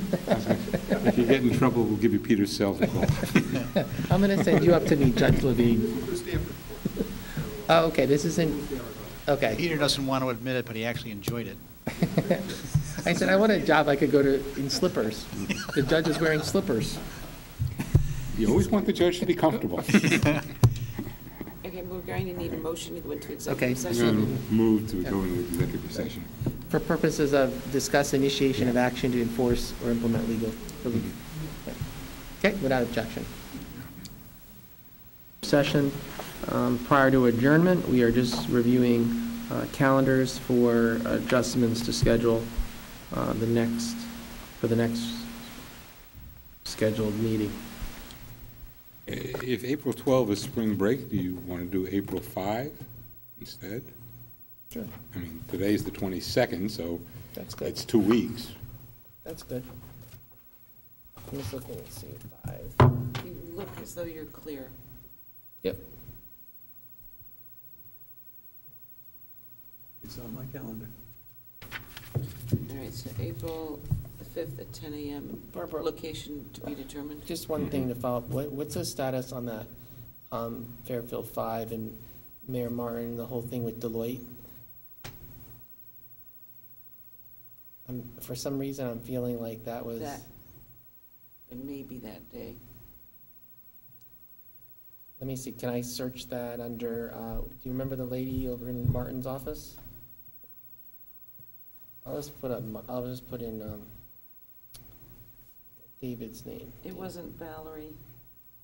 Was it Val Pankowski? That's it, that's his person. Either that or what about Friday the 6th? Oh, here she is, let me just, oops.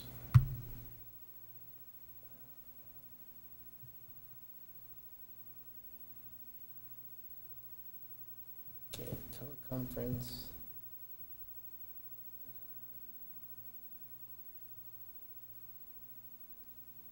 No, Barbara, I don't think so. I don't think that, I think she does the CO luncheons, but there's another person, but, What about Friday the 6th? the 6th, sure. John, how about you for Friday the 6th? Fine, sure. Does that work for you, Sandy? I'm reading something that I have. No, the answer is yes. I have something, but that's okay. Well, do we want to check Thursday? If we don't have that thing with Sanford and the group, we'll do it on Thursday. That way Sandy doesn't have to check Okay. something. And if, Well, I can do either. I can do either. Okay, so the first choice would be the 5th. The second choice would be the 6th. Correct. Okay. Okay.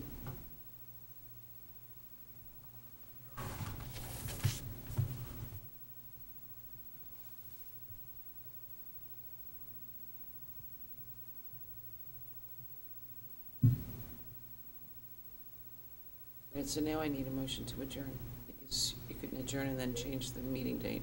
Okay. Is there a motion to So adjourn? moved. Second. Great.